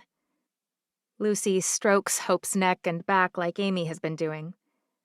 She's too zapped. But if this tetracycline does its job, she'll perk up quite a bit tomorrow and she'll need really consistent meals. She doesn't say anything else, for which I'm grateful. But I hear it in her voice. She'll either perk up by tomorrow morning, or Hope will be dead. 4. Luke. When I finish reading Chase's bedtime story and walk back into the living room, Anica's flipping through channels on the TV like a finger is broken, and it's stuck pressing the channel up button. Everything okay? She drops the remote. You scared me. I sink onto the seat at the end of the sectional and turn toward her. I can't help the fact that I move with the agility of a jungle cat. Anica rolls her eyes. In some ways, you haven't changed a single bit. In some ways. I'll pat my belly. Are you saying I've gained weight? She arches one eyebrow. Hardly. I lean forward, resting my elbows on my knees. What's going on, Anica? What's with the surprise visit and poking the bear? Are you likening your new wife to a bear? She's a pregnant woman. They're all crabby. Your sister was too. Anica whistles. Don't let Mary hear you talking about her, or you might get mauled. Mary's a miracle in my life, I say. And you of all people should understand that. Anica snorts. She's currently skipping out on work to doctor a chicken. I straighten. She's helping your niece with something that matters to her, and Mary has never skipped out on a moment of work in her life. She shifted the timing in which she accomplished her job to accommodate what matters more to her. I can't quite contain the fury. Not that it's any of your business, but you couldn't ask for a better mother to your niece and nephew, and she had no role model to help her learn that. My niece and nephew don't need a new mom. Anica's eyes flash. They have a mother. They do not. Elizabeth died. A frog always creeps up my throat when I talk about her, making it hard to speak. Losing her broke me, and those children paid for that. Do you really think she wants us all to suffer forever? Should we beat ourselves nightly? Is that what you do? Don't be stupid, Anica says. Why? Because you've cornered the market on that particular behavior? Amy calls Mary Mom, like she's totally forgotten about Lizzie, like she never existed. A tear rolls down Anica's face and my anger evaporates. I miss her too, I say. It hits me at odd times, you know, like when I see a cardinal, or when I pass cotton candy at the county fair. Lizzie loved cardinals, Anica whispers. She used to sketch them, you know, when she was younger. I nod. And she made herself sick on cotton candy every time. She smiles. It was like she couldn't stop eating it. I'm aware. But she's more than a few funny quirks that you can trot out like a party anecdote, Anica says. And it's like the other stuff. She chokes. It's like the stuff that made her who she is. It's like it's evaporating. She looks at the ceiling. When she first died, I could hear her voice in my mind. I knew just what she'd say, but now it's like I don't know anymore. Like I'm forgetting who she really was. Anica drove out here without calling her parents. She drove, not flew, like she's not planning to go back anytime soon. Instead of yelling at her, instead of picking the fight I desperately want to pick, I stuff down my anger. I do it for the little sister who doggedly loved and supported my wife. I do it for the woman Elizabeth admired, not for the broken woman stirring up trouble in my living room. In memory of who she really can be, I shove my rage down and force myself to be kind when I say, "Why are you here?" She wrings her hands in her lap, staring intently at her fingers. "I can't write. Not a single word." "What does that mean?" "How can that be? I thought you just put out a book." "I wrote a book the year after Lizzie died. I thought it was my best work, and my publisher dutifully released it." "And?" "That was 4.5 years ago, Luke." "Wait. Could it have been that long? I guess I wasn't paying much attention to anything, and then I was so in love. Have I really failed to take care of Anica this epically?" "That book I vomited out bombed as it should have. It's terrible. I didn't even earn back my advance. My publisher dropped me, and when I didn't write anything else in 2 years, my agent did too." When she finally meets my eyes, I notice that hers are shattered, haunted, broken. How was I so self-absorbed that I missed her flailing? After Elizabeth died, I was drowning myself, that's how. "How have you been paying your bills?" She laughs. "You're assuming I have been paying them." "If you need money." She shakes her head. "I've been lucky enough to get a substantial royalty check twice a year, still, but it's smaller each time. It wasn't enough to cover all my expenses, so I started waitressing. At first I thought it might inspire me, give me something to do, force me to get out of bed. The whole starving artist thing was almost romantic as a bump in the road." She picks at her nails. "But then I sort of just fell into this routine." "You should have told me," I say. "People who need help can't ask," she says. Isn't that the irony of it? It may be the truest thing she's ever said. She may not be writing, but she still commands language adeptly. "So what brought you here?" "The restaurant I worked at closed. After it went under, I was getting ready to apply for jobs at other restaurants, and when I looked at my resume, it hit me. I had been an author, a 2-time New York Times best-selling author. My career was going somewhere. All my dreams were coming true." She closes her eyes. "But I realized that I'm not an author anymore. Waitressing is perfectly respectable, but it wasn't what I wanted. It wasn't my goal or my dream or my calling. Nevertheless, it had become my life. Suddenly, I could only think about my life as what I wasn't. I'm not a novelist. I'm not a wife, or a mother, or a girlfriend. I'm not even a writer anymore, and I haven't been for a long time." Her voice drops to a barely audible whisper. "Nothing has made any sense without Lizzie in the world." She presses her hands against her chest. "And then I thought, I'm not even a sister anymore. It was like losing her changed everything about me that mattered. All the things that I was that added value to the world were gone, and I am nothing." She drags in a tortured breath. "I had this burning desire to see Mom and Dad, but not just to visit them for a few days. I looked up my lease and it was up in 5 weeks. It felt like a sign. I sold off all my furniture to pay my last month's rent and shipped a dozen boxes to Mom and Dad's, and then I got in my car. Somehow, in my brain, it seemed like this big, trepidatious step toward reclaiming—" She shakes her head. "I don't even know what." "And then you got here, and they weren't home." Her huge golden brown eyes meet mine and she blinks, and blinks again.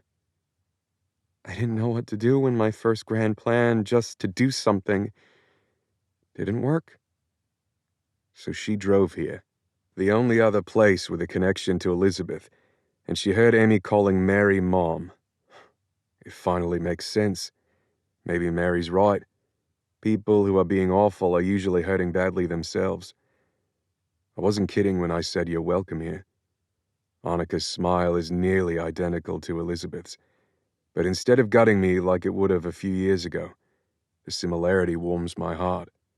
It feels like Elizabeth's still with me, her effervescent joy warming the entire room. "Thanks." Perhaps Anica feels like she's the one letting her sister down, not me. It wouldn't be the first time someone projected their own insecurities onto innocent bystanders. I'd like to help her if I can, but I have other priorities that come first. I hop to my feet. All right. She looks up at me. All right, what? Your sister would be the first one to chastise you for mistreating the woman who is bringing joy back to her family. Her mouth drops open. You have been miserable since she died, and believe me when I say that I understand that. You have no idea how well I understand. But you don't love Elizabeth more than I do because you're still suffering. The degree to which you wallow is not an indication of the depth of your pain. You've replaced her already. Her mouth hardens. Pardon me if I question the depth of your suffering. She'd want you to find joy, too. I can't replace a sister, she says. I don't think replace is the right word, and I'm not sure your assumption that you can't find someone to take the position she held in your life is true either, I say. But I know this for an absolute fact. Being happy is a choice, and it's one your sister would want you to make. You really are welcome here. But if I hear that you're making Mary unhappy, I'll toss you out myself. Your sister would never forgive me if I didn't. Anica doesn't respond, and I hope it means she's processing my words. Either way, when I hear the grinding of the garage door opener, it's time for me to check on my wife and daughter, and our new pet. Lucy, the chicken lady, is just leaving, and Amy waves goodbye briefly and then hunches over the chicken box, stroking Hope's back. So what's the verdict? Well, the first injection has been administered, Mary says. And tomorrow morning I'll give her the second. But for now, all we can really do is wait and see whether it works.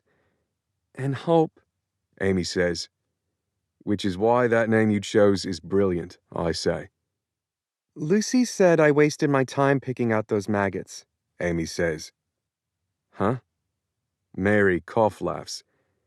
Lucy explained that maggots only eat dead flesh, so they might have actually been helping as long as they didn't spread the infection, which likely came from Andy's mouth in any case.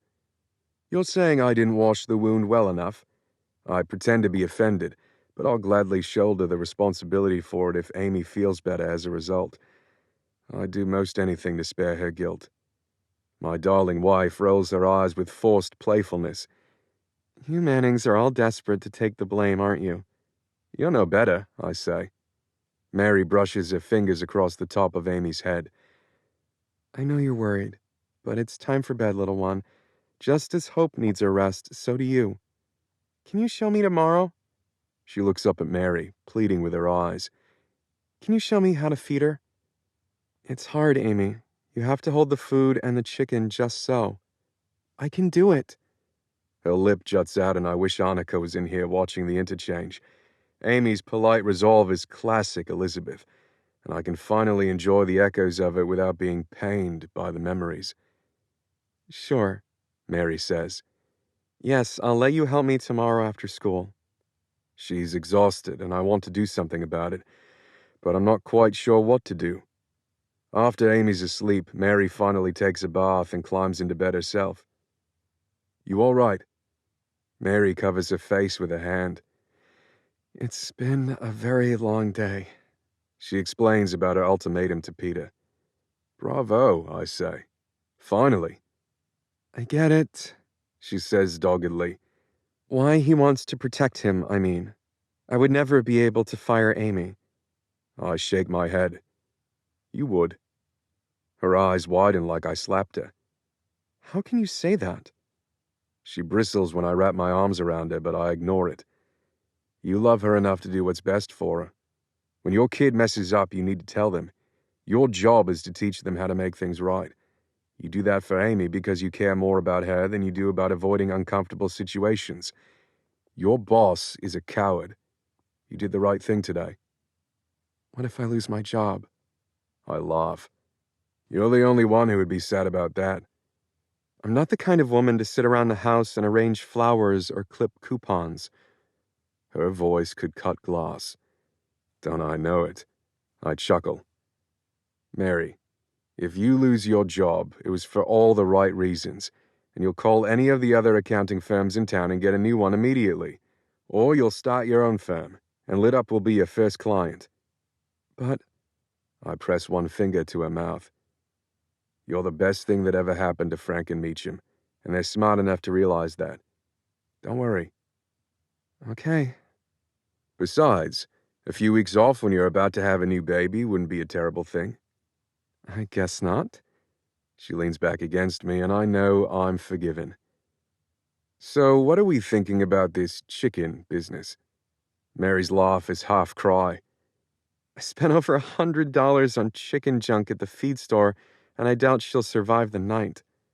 Maybe we named her wrong, I say. What? We should have named her $1 Million Chickie. She slaps at my arm. Stop. But seriously, what does Lucy think? I wish she knew. I feel sick knowing that I might have circumvented this whole mess by simply putting my foot down when Amy asked to bring it home. That's not who you are, and that's not who you want Amy to be either. You fight for things, always, even when it's something small like a chicken. You do it even when you're already exhausted, and I love that. But please tell me you aren't going to work at 4 a.m. tomorrow. Mary's nostrils flare. I finished my reports, and my official maternity leave starts next week anyway. It'd serve them right if I didn't go in at all. But you will. I will. I groan, but I set my clock for 3:45 a.m., without mentioning it to my lovely wife. Because if that chicken isn't doing better, I'll be darned if Mary's going to face it alone or be stuck disposing of its body. I'll do that myself. 5. Amy. Dad made fun of me last Christmas when I asked for Santa to bring me a clock that would wake me up. But I know Mary gets up really, really early, and if I don't want to wake up and find out that she's just gone. So after Mary puts me to bed, I set my alarm for really, really early. I've never gotten up at 5 in the morning before, but that has to be earlier than Mary leaves because Maddie at school says it's still dark at 5 in the morning. I never wake up until 7, but I figure she's probably right. The next morning, when a loud beeping sound wakes me up, I almost turn off my alarm and go back to sleep. But then I remember why I turned it on last night. Hope. I jump out of bed and run down the hall toward the garage. The kitchen lights are already on. Is that bad? Maybe Dad leaves them on all night. Or does it mean that I'm too late? My hands shake as they turn the doorknob that opens the door into the garage. That light is on too. I expect Mary, but it's not Mary sitting on the stool next to Hope's box. It's Dad, and he's murmuring something. Hey. He yanks his hand out of the box, and when he looks at me, his face looks weird, like when I caught him actually laughing at a joke while watching Dinosaur Train with Chase. Kiddo, what are you doing up so early? Is Hope alive? His smile is the best thing I've seen. She is. She actually looks much better. Is she eating? He shakes his head. Not on her own, but Mary showed me how to feed her. She said you want to learn. I do. I walk over to the box. It's a little tricky, he snorts. Or maybe a lot tricky. And it's frustrating. And also pretty messy. I look at the smears on his pants. One is kind of brownish, and one is white. Maybe that one's yogurt. I don't care, I say. I want to help. Well, I just dosed her with her aspirin water right after Mary fed her. But if we don't overdo it, we can feed her again before you go to school. Good. You should go back to sleep. I put one hand on my hip. Why aren't you sleeping? It's dark outside. Maddie was totally right. Dad glances down at the box. I didn't get it before, you know. Not at all. Huh? When you and Mary came back with this half-dead bag of feathers and told me we were going to put her in a box in our garage, I was confused. Oh. I squat down next to the box and pet Hope's head. She closes her eyes like she likes it, and she's sitting up again. Dad's right. She looks way better.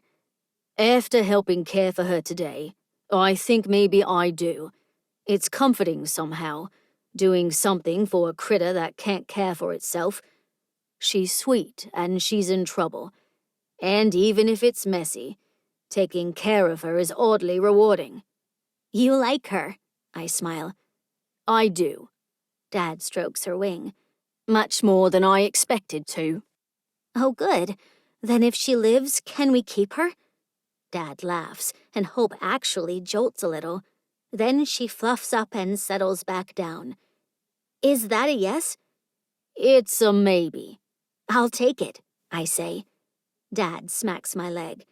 That's because you know that if I say maybe after spending half an hour with her, I'll never kick her out. Maybe. It's nice to smile after being afraid all night.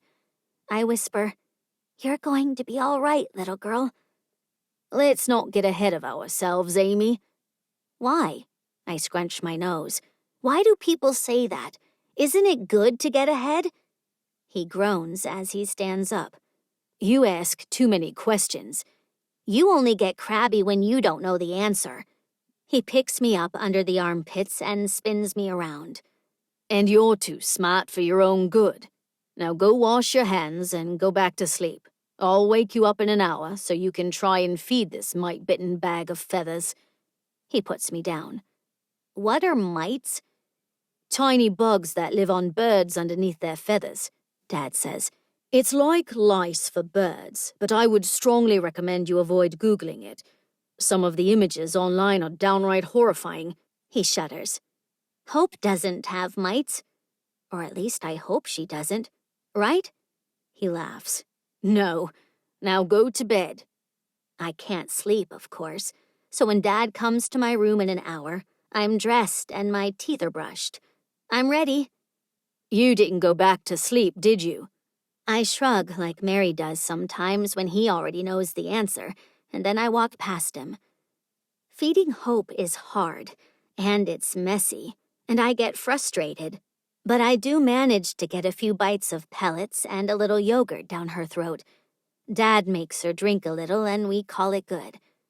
I'll get better, I say. Oh, I believe you. Okay. To show Dad that I appreciate him, I make Chase's lunch and mine. I even put fruit in there. I smile. A banana. They're always all nasty and brown at lunchtime, but Mary makes us take a fruit and a vegetable in each lunch. What about the veggie? Dad lifts one eyebrow. I put carrots in mine. He checks anyway. 3 carrots. That's it? That's how many we have to eat at dinner. He laughs. Oh, fine. On the way to school, something occurs to me. Hey, you're going to work today, right? Dad grunts, which I think means yes. So who's going to feed Hope? I hadn't thought about it. Oh, no. I bet your Aunt Anica can do it. Dad! What? She doesn't care about the chicken, and it's hard to feed her, and no one has showed her how, or how much. Mary's going to be home early today, so even if Anica doesn't help, it'll be fine. Dad stops at a light and turns around.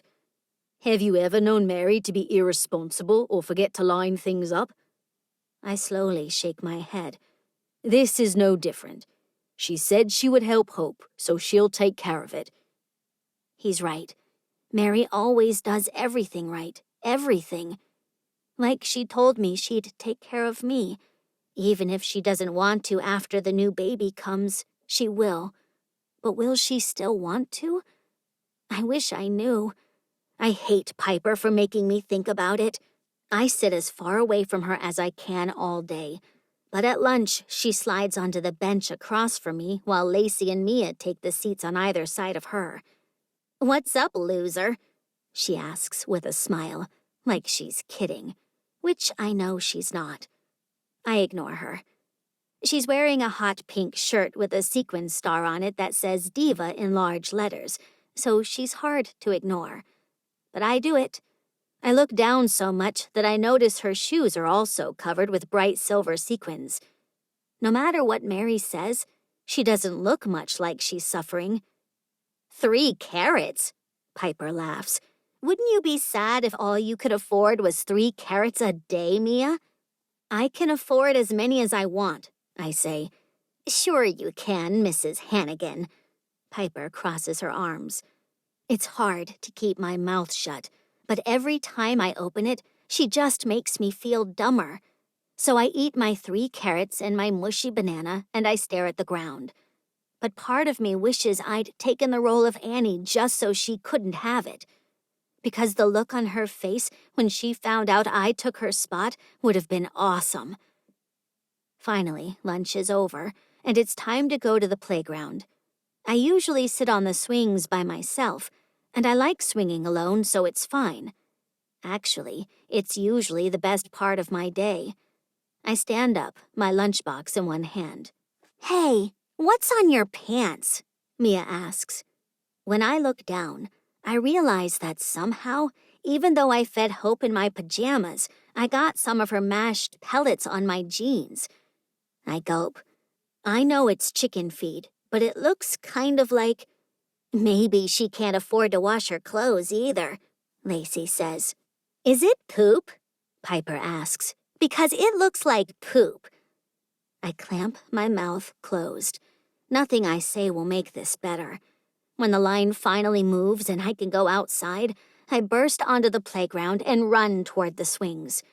Feeling like I can fly always helps. But not today. Today, I can't even bring myself to push back and forth on the swings. Today, I sit and kick at the dirt clumps on the ground, all crackly and weird, and all alone. I'm like a dirt clump, and everyone else in school with me is like the grass. I look over at the grass, all green and happy. No wonder they don't want to be my friend. I'm just a dirt clump. I kick at the dirt underneath my feet until the toes of my sneakers are brown and the dirt clumps are all broken up. My next class is choir, and singing all the songs from Annie in choir is fun. Since I stand in the corner, no one picks on me. That's nice, too. By the time school ends and it's time for play practice, I wish I wasn't doing the play at all. I really do not want to spend the next 2 hours with Piper. I'm biting my lip when I walk into gym. Coach Brian is looking at something on a clipboard, but when I walk through the door, he looks up. Amy, he beams. How are you today? Something about his smile makes me feel better. I'm okay. Well, maybe by the end of practice today, you'll be great. Maybe. Have you looked at your lines yet? I shake my head, feeling bad again. Sorry. That's fine. It's only the first practice. We'll see how you do, and then you can start working on learning the ones that need the most work first.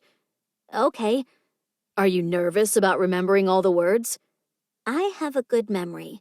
Mary says it's like a steel trap. I think that means that it's really hard and moves fast, maybe. Not really. Great. He hands me a stack of paper stapled at the top. Here's your official copy of the play, in case you lost the one we passed out for tryouts. I didn't, but I forgot it at home. Thanks. Other kids start to walk through the door, and I turn to find a chair. Do you mind if I ask why you wanted the part you chose? Coach Brian's eyes are light blue, and he's only curious. He doesn't look angry or annoyed. Actually, for an old man, he has a nice smile, and his arms have big muscles in them. Hey, did you used to play some kind of sports, like basketball? I think I heard that from some of the moms once. He frowns. What? Someone said you made a lot of money doing some sport, and you... Uh-oh. They said he cracked up, and that's why he's here, but I forgot that part until just right now. He drops into a seat and pats the one next to him. Sit. Okay. How about this? He whispers. If you tell me why you wanted the part of Mrs. Hannigan, I'll tell you whether or not I used to play a sport. Okay. It feels like he's being serious, and I think maybe this is something he doesn't want to share, like I don't want to answer his question. It seems like a fair trade. Piper wanted to be Annie. I whisper, and I didn't. Coach's eyes widen. You didn't want to make her mad, and you thought she might not be upset if you played the bad guy. I shrug. Maybe. That might have been the most honest thing I've heard all day. He sighs. I guess that means I have to tell you something I haven't talked to anyone about in a long time. I thought everyone would ask you, I say without thinking. Then I clap my hand over my mouth. Coach Brian's smile is big. A lot of people have asked me, but I haven't answered. I wouldn't want to talk about it if I cracked up either. But you're going to tell me, right? I am, because you're the first person who has asked about what I did before I came here, because you care about knowing the answer, instead of trying to pry. Why else would someone ask something? What does pry mean? I want to ask, but I worry that if I do, he'll answer that instead of the question I want to know more. But that makes me feel bad for asking it at all. You don't have to tell me if you don't want to. Coach Brian smiles. It's fine. Look, I was a baseball player, a catcher actually, for a team here in town called the Atlanta Braves. But one day, not so long ago, my mom died suddenly. His hands grip the clipboard really hard. I'm sorry.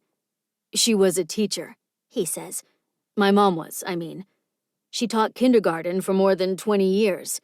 He meets my eye. And I don't know how to explain it, really.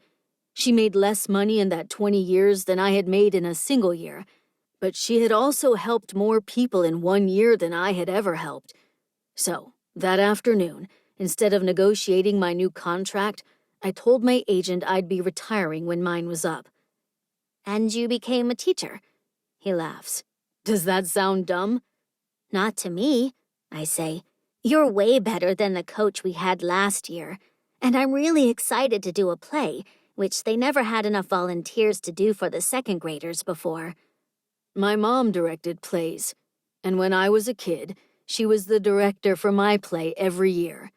I don't have any kids, so I figured I'd do a play for the grade that never gets one. Well, thanks, I say. For the rest of practice, when I'm not in a scene, I think about what he said.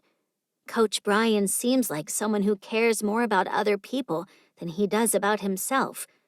And I'm not sure, but he and Lucy look like they might be the same age. After our last song, Mrs. Tossan claps her hands. Amy, that was wonderful. Carol Burnett herself couldn't have found fault with it. Who? But Piper realizes it's a compliment, even if she doesn't know the lady either. I can tell she's ticked. On our walk toward the front of the school to be picked up, she and Lacey and Mia beeline toward me. Bet you're pretty proud of yourself, Piper says. But she should be proud, Coach Brian says. He noticed them coming after me. Piper's mouth dangles open in a very satisfying way. Right. I mean, she should be, yeah. You should spend a little more time practicing and a little less time opining on the merits of other students, Coach Brian says. Piper and Mia and Lacey trot a few feet away and whisper and giggle. I hear the words loser and baseball and fired. Does it bother you that people talk about you? I ask. Sometimes, he says. I'm sorry I asked you about the sports thing. Coach Brian shakes his head. You did nothing wrong. I think you'll learn that some people can't find their way toward the light, even when it's all around them, while other people bring light into every room with them. You keep being one of those people, all right? You're the reason I decided to teach, not the Pipers of the world. An idea occurs to me. A weird idea. An idea that probably won't work. But once it does, I can't stop thinking about it. Did you know that I have a chicken at my house? I ask. Excuse me? Coach Brian asks. My dog accidentally almost killed a chicken. What? He looks distressed. But don't worry. Great Pyrenees are actually really nice. They don't usually attack chickens, and we're taking care of the chicken who got hurt. I named her Hope. Oh. The lines around his eyes and mouth go away. Well, that's neat. Do you like chickens? Coach Brian shrugs. Sure. I mean, I like eggs. I like to eat them. I cringe. But I mean, I don't have to eat them. Not the pets, I mean. He frowns. This sounds bad. What I mean is, yes, I like chickens. Then maybe you would want to come visit her sometime. Coach Brian says. Well, it would mean a lot to me. Maybe I'm pushing too hard. Well, if your mom says it's okay, sure. Maybe sometime. Okay, great. Mary's waiting for me outside, her white car parked on the edge of the sidewalk. Chase waves really big when he sees me. Somehow, between that and Coach Brian's words, I don't care about Piper being mean, because I have a lot of light around me. Hey, sweetheart, Mary says. How was your day? I sling my backpack into the back seat. Pretty good, actually. Mary beams. Great news. I'm a really horrible Mrs. Hannigan. The smile disappears. Uh-oh. What do you...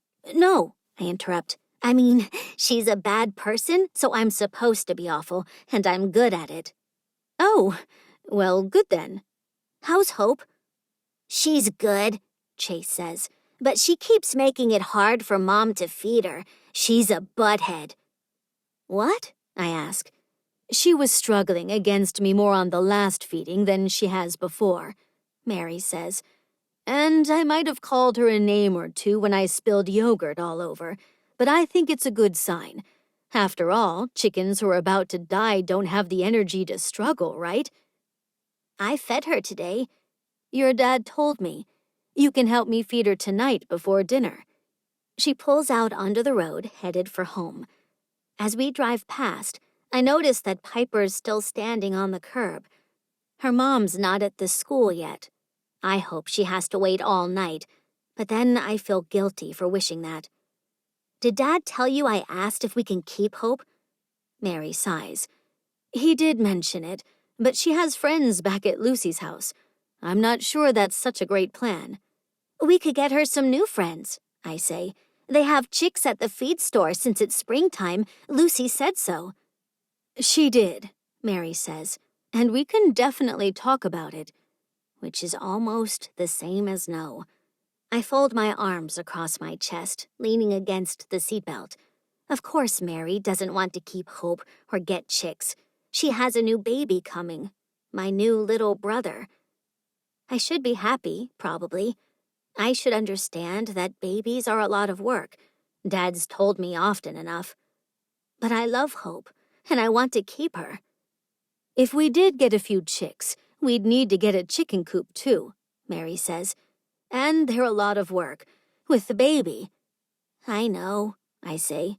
You won't have time. I was going to say that I'd need a lot of help with any extra pets if we did decide to do that.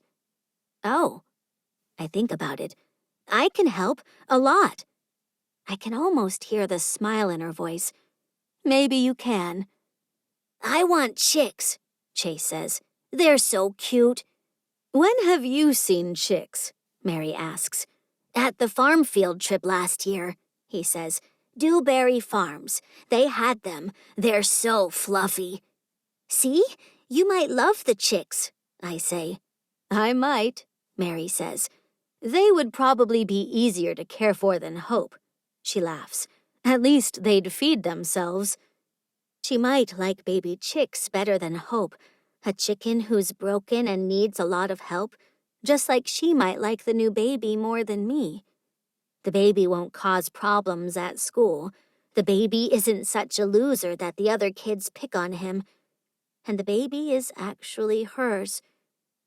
Suddenly, I don't really want new chicks.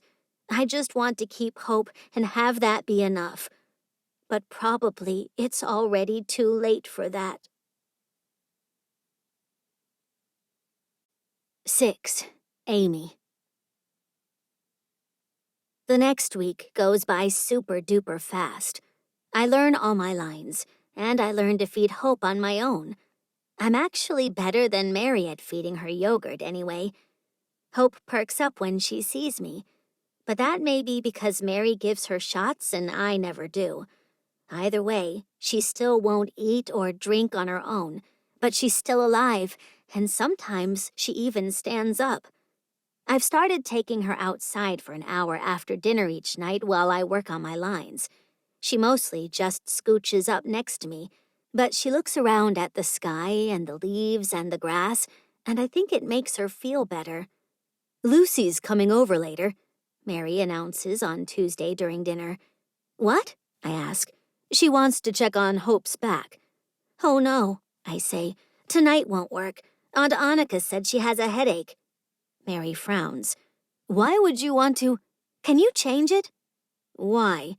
"I think Hope's too tired today to get poked and shifted and—" "What's going on?" Mary drops her napkin on the table.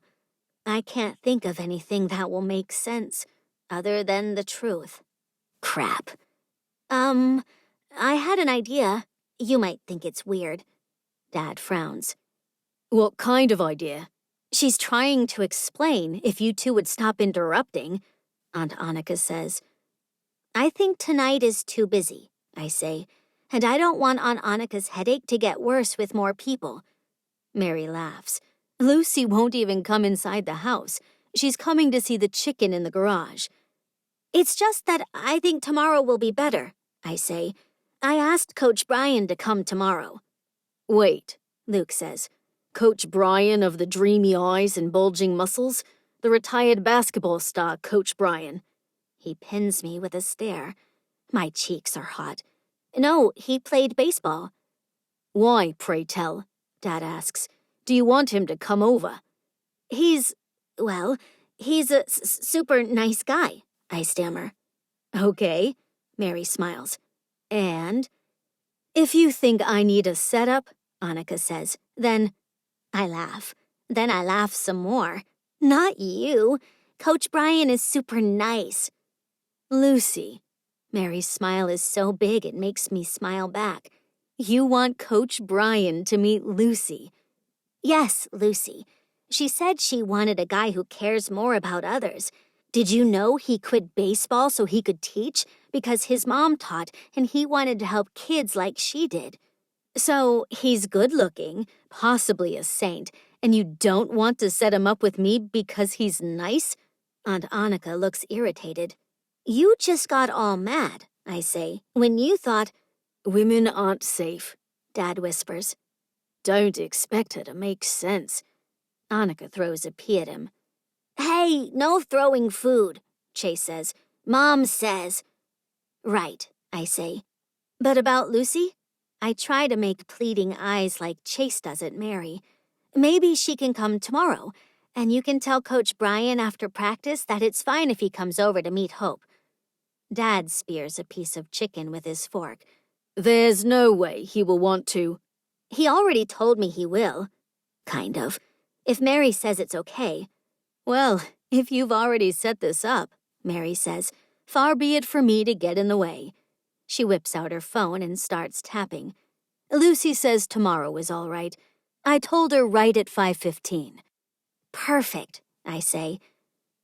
I'm eating my last bite of chicken when the doorbell rings. Chase is faster than me usually, but this time I beat him to the door. For some reason, I thought maybe it was Lucy anyway. I wanted to try and get some more information about what kind of person she likes. Or maybe I could say something about Coach Brian to make her think about him.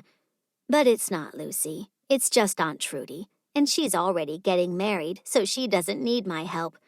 "Hey, Aunt Trudy," I say, freezing mid-hug. Would Mom not want me to call her Aunt either? Will Aunt Anica get mad that I did? I turn around slowly to see if anyone else heard me.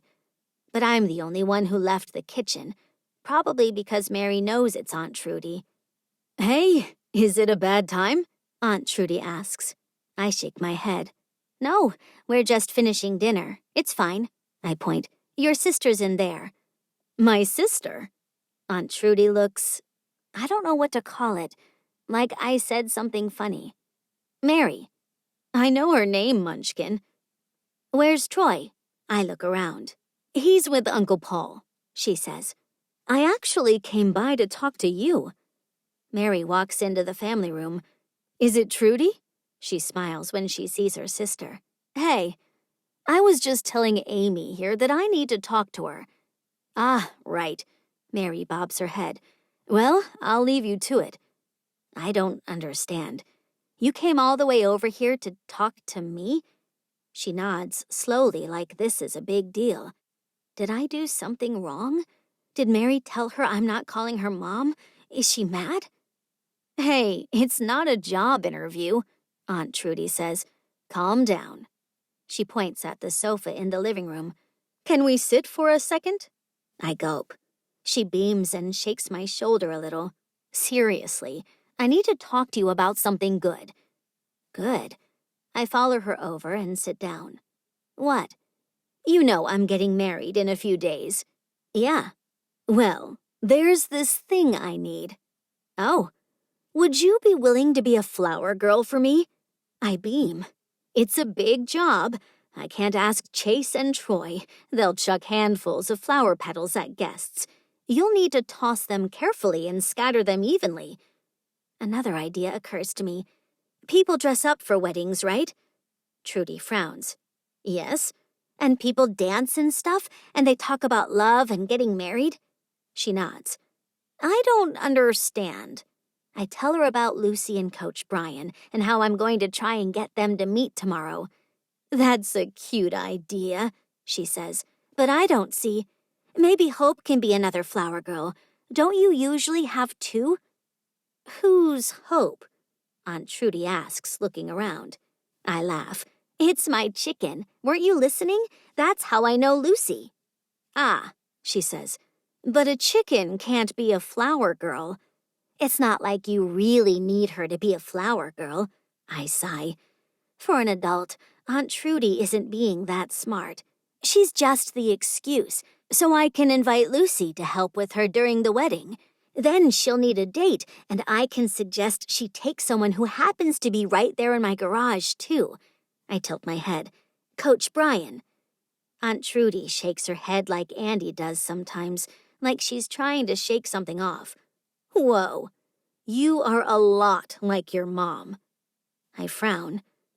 You didn't even know my mom. I meant Mary, Aunt Trudy says. You're a lot like Mary. But she looks hurt, like I said something bad. Oh. She was the smartest little girl I'd ever seen, maybe until right now.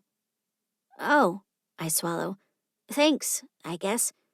Aunt Trudy lowers her head a little. I could not possibly pay you a higher compliment, you know.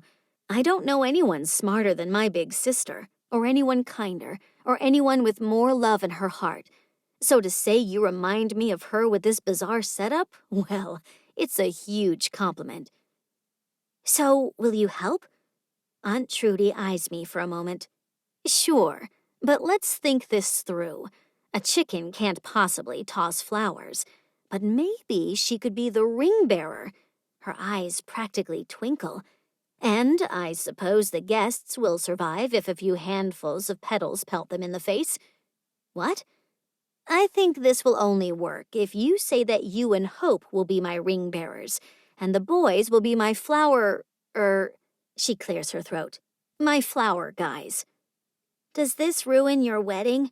I scrunch my nose. Aunt Trudy wraps an arm around my shoulders. What do you think weddings are about, kiddo? I shrug. This is my second one, because it took me a while to get this right. Maybe you can learn from my mistakes. Weddings are about love and family, and I can't think of a better way to honor both than to support my favorite niece in her plans to bring love to two people who have no idea what's barreling their way. I look down at my feet. Well, I better go check on Hope. You do that. Aunt Trudy drops a kiss on my head. I rush out of the room, hoping she didn't notice that I'm crying. The next day, I corner Coach Brian before practice. Hey, Coach. Oh, hey, Amy. I meant to tell you, the way you have memorized those lines is an inspiration. Oh, this could be a good way to work Hope into the conversation. Thanks. I sit outside with my recovering pet chicken every day and work on them. The side of his mouth turns up in a weird half smile. Well, that's an interesting method I've never heard of, but if it works for you, great. Maybe you should try and memorize Annie's lines too, just in case. In case what? What's he talking about? You never know what might happen, he shrugs. What if Piper got sick? Who would step in? If you knew the lines, we could make Laura take over for you, maybe, and we could still have the play. I frown. I already know all of Annie's lines. I clear my throat. I'm not an orphan. My mother and father left a note saying they loved me and they were coming back for me. I toss my hair.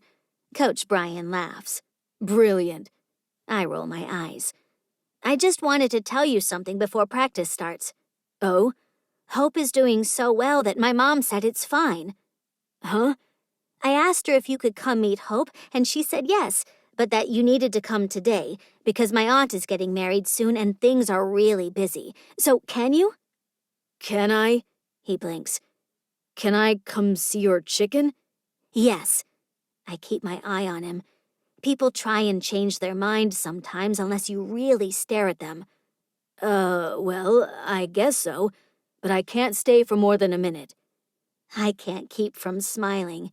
Great, a minute is fine. I mean, it's only a chicken. How long will it take? I spin around on my heel and run to a seat. It's hard to pay attention to the practice when I'm so excited. At the end, Mrs. Tossian hands me a bag. This is your costume. I need you to try it on and make sure it will fit. Oh, I say. Okay, thanks. Coach Brian is disappearing out the door, so I sprint to catch up. Hey, Coach. Oh, hi, Amy. I was looking for you. It didn't look like it. I was right in front of him when he left. Well, I'm here. Are you ready? Maybe you can follow us. I'm not sure. I shake my head. It won't take long, please. All right, he sighs. You're a persistent little thing, I'll give you that. But he's coming. That's what matters. Hey, I say when I hop in the car. Is everything a go? Mary glances back at me. I smile. It is. Great. She waves at Coach Brian. You want to follow me? Mrs. Tossian taps on the window and Mary rolls it down. I hear Coach Brian has an invite to see this royal chicken Amy is always talking about. Mine must have gotten lost in the mail. My mouth drops open. You wouldn't be trying to set him up, would you? Mrs. Tossian whispers. Mary laughs, like a full-out belly laugh. I'll take that as a yes, and in that case, I'm happy to stand here with the kids alone while he ditches me to go to Casa Manning. Mrs. Tossian throws me a thumbs up. Good luck. Huh. People are pretty nice, if you give them the chance to be. I notice Piper. Her mom must be late again, scowling at me as we drive away. Some people, anyway. I hope you had a great day, Mary says. I did, Chase says. I made a fossil today. You made a fossil? I ask. With salt bread, he beams. Want to see? A crusty, flat piece of bread with a tiny dinosaur skeleton, probably from a toy, is pressed into my face. That's great, I say. Really cool. It is. Chase snatches it back and pokes at it. That won't survive the day. I had a good day, too. Good, Mary says, because I need to ask you about something. You do? For some reason, that makes me nervous. Is Aunt Anica all right? Mary groans. By all right, do you mean, is she still lounging around the house all the time in her pajamas, grumbling? I guess so. Then she's fine. Okay. But Gio called me today. Your friend, Gio? Mary nods. Her business is doing so well that she needs to hire a new employee. There's a lady she liked, but she was nervous about her. Why are you telling me? I ask. Well, it turns out the woman's daughter goes to school with you. Mary stops at the same stoplight where we always get stuck. Gio thought you might have some insight into what kind of employee she would be, based on what kind of parent she is. Uh-oh. Who is it? But I already know. She would have just asked if I knew her if it was anyone else. Mary knows that I know one person in particular. It's Piper. Of course it is, I groan. What did you tell her? I told her that Piper was a little jerk, Mary says. I told her she made your life miserable and that it was almost certain that her mother was awful too. I said that if she hired her, I'd never talk to her again. My heart soars. You did? I did. I can't stop my smile. But then I thought about my daughter. Her daughter. It makes me happy and sad at the same time. Am I her daughter? And if I am I still my real mom's daughter? Why is this so confusing? And I thought about the kind heart my daughter has. What does that mean, a kind heart? Does it mean that I shouldn't want something bad to happen to Piper, the girl who's always so mean to me? Because I do, and I feel kind of embarrassed about that. What if I don't have a kind heart? Mary shrugs. That would be okay, but I told you before that I suspected Piper might be having trouble. What kind of person do you think looks for a new job? I gulp. Did you know that I lost my job on Monday? Mary's words are tight, like they hurt to say. It was the right decision, and I don't regret it, but it still hurts.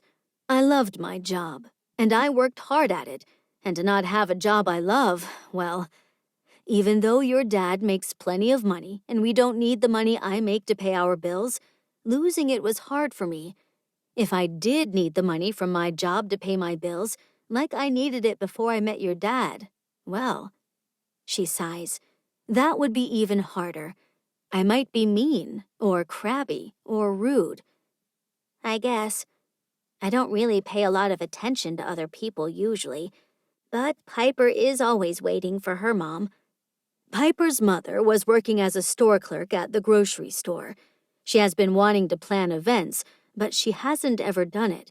Gio wanted to know how she dealt with people when she wasn't interviewing for a job.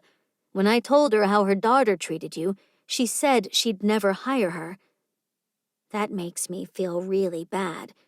And then I felt guilty about what I said, about maybe making someone whose life is hard even harder. Mary's quiet after that. Chase sings a song about a tootie tot. Maybe, but I can't quite say it. I'm not nearly as nice as Mary thinks I am. Maybe what? The hope in her voice hurts. Maybe Piper's mean because you pick me up on time every day and her mom's always late. I bite my lip and think about her sequins and sparkly shoes. She can't be that poor. She always has the nicest clothes and shoes. She made fun of me for being poor. She does that a lot. What if... And maybe she'd be nicer if her mom had a job she liked. Perhaps, Mary says. But that's your call. I told Gio that perhaps I was mistaken. I told her I'd talk to you and call her back. I gulp. Mary told me she wouldn't do anything about the Piper thing other than offer suggestions, and she did that. She says it's up to me. And I guess I know what Piper would do if she were me, but I don't want to be like her. Even so, it's really, really hard for me to say. I think you should tell Gio to give her mom a chance. Mary only nods, but when I look at her face in the rearview mirror, she's smiling. It makes me think that I did what she would have done, and that makes me proud. When we pull into the garage, I nearly forget that Coach Brian is right behind us. I practically leap from the car. What time is it? 2 minutes until Lucy should show up, Mary says with a smirk. Oh, I hope this works. Are you saying that you hope they'll get married? Mary's eyes rise quickly. That is a lot of expectation to put on this little meeting. Maybe we just hope that they'll be friends. Lucy's a good person, I whisper, and so is Coach Brian. I can tell. They should be a lot happier with another good person. It's not always quite that simple, Mary laughs. But I suppose stranger things have happened than a second grader setting up 2 people successfully. I throw my bag into the laundry room and race back into the garage. Coach Brian looks pretty uncomfortable talking to Mary, whose stomach is so big it bumps into everything all the time. "So, this is Hope," I say. "She still has to be force-fed every day, every 2 hours. She won't eat on her own." I sit down by the box. "Here, I can show you how we do it." Coach Brian's eyebrows rise. "You do it?" I nod. "It's hard, and sometimes she's kind of annoying to feed, but Mary and Dad let me do it when I'm home." Coach Brian blinks. "She's very pretty for a chicken. I guess I always thought they were all brown or white. I didn't expect her to be bluish-gray, or for her feathers to all look so different." "A lot of them are brown or white," I say, "but she's an Andalusian and they lay white eggs. She can fly too, when she's not hurt." "Wait, she can?" He crouches down so he's closer to her. She clucks softly. "I think she likes you," I say. "How many eggs does she lay?" he asks. "None right now," a voice says behind us. "Lucy." "Who's this?" Coach Brian leaps to his feet. "Oh," he blinks. "I'm Coach Brian." "Please tell me you're not a life coach," Lucy says with a funny look on her face. "I'm a PE coach for Joshua Elementary," he says. "But sometimes it feels like the same thing." He looks down at me. "Stay away from drugs, young lady, you hear me?" It's a dumb joke, but Lucy laughs anyway. I think that's a good sign. Lucy owns Hope. I frown. Or she did own Hope. She's mine now, right? Lucy smiles at me. She sure is.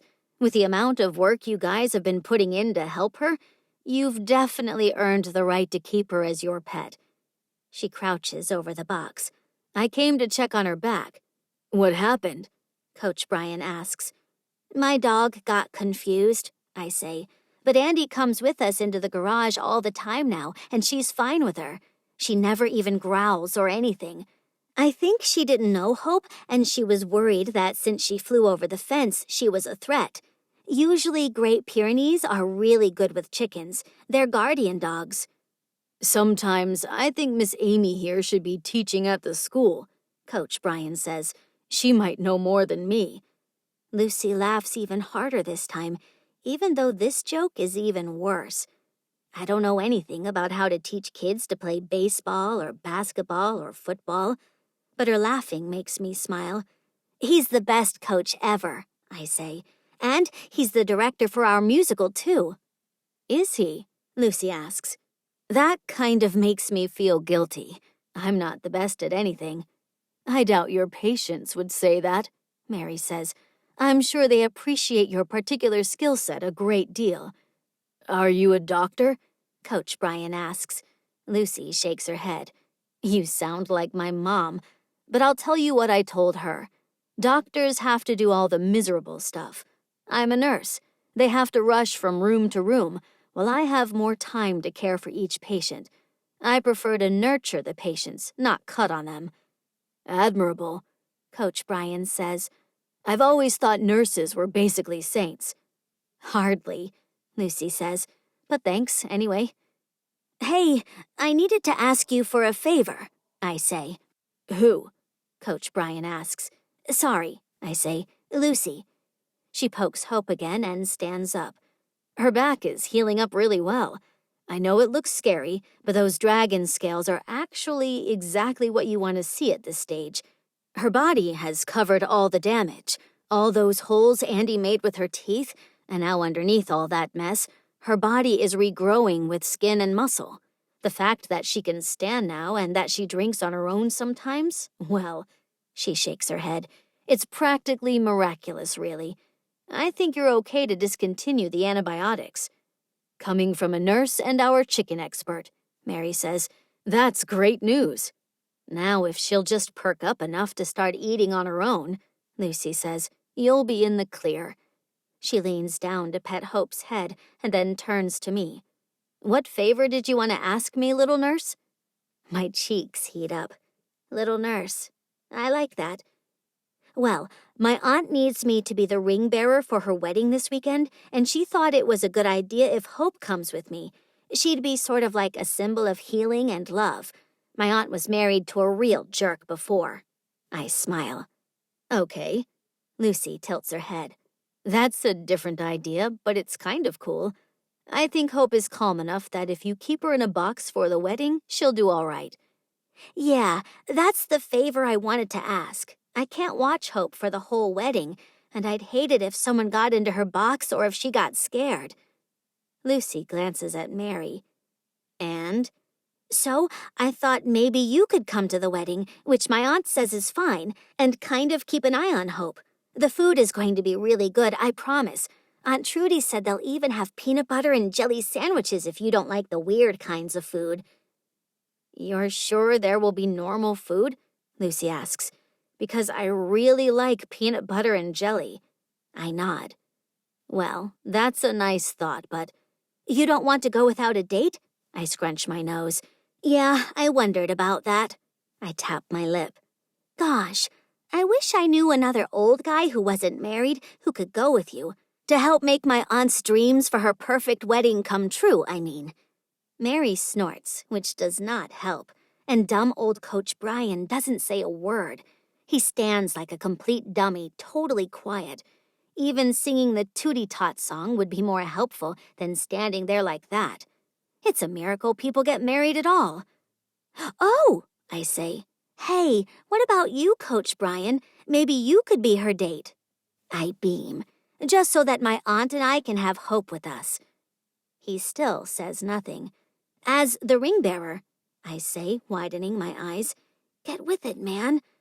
Coach Brian smiles, finally, and says, Sure, I don't have any other plans. I think I could do that, if Lucy needs a date. Lucy clears her throat. I was going to say that I'm working this weekend. And just like that, I want to cry. I got so close. But my friend Shauna owes me a favor. I bet she'd switch shifts with me. Yes! Anything to celebrate true love, right? Mary asks. Right, I say. Thank you both so much. Ha! Gotcha. 7. Anica. I hate when I forget to turn off the ringer on my phone. Although it's my own fault for picking such an obnoxious ringtone. I finally roll over and answer. Hello, is this Miss Anica Maggard? I wipe my eyes. Asking for me by my full name is never a good sign. Yes? Who's this? My name is Katie. She's way, way too perky for... I blink and rub at my eyes until I can make out the bedside clock. 10:40. Huh. I guess it's not that early to most people. Hi, Katie. What do you want? Oh, I hope I didn't call it an inconvenient time. That's a lie. She doesn't care whether it's a bad time for me. Calls are always inconvenient, so I don't bother easing her mind about it. People react oddly to silence. Are you still there? I grunt. Okay, well, I'm currently a student at Princeton. I groan. It's some idiotic student my alma mater has tasked with trying to pry money out of me, which is a complete waste of time, as even if I cared to donate to an institution with a $25 billion endowment, I have nothing to give. Well, you've got some bad luck, because you managed to find probably the only alumnus from your esteemed institution without a penny to her name. Oh. I've made her feel uncomfortable. Good. Shiny new pennies need to know the feeling every now and then. And let me give you some free advice while I have you on the phone. Okay.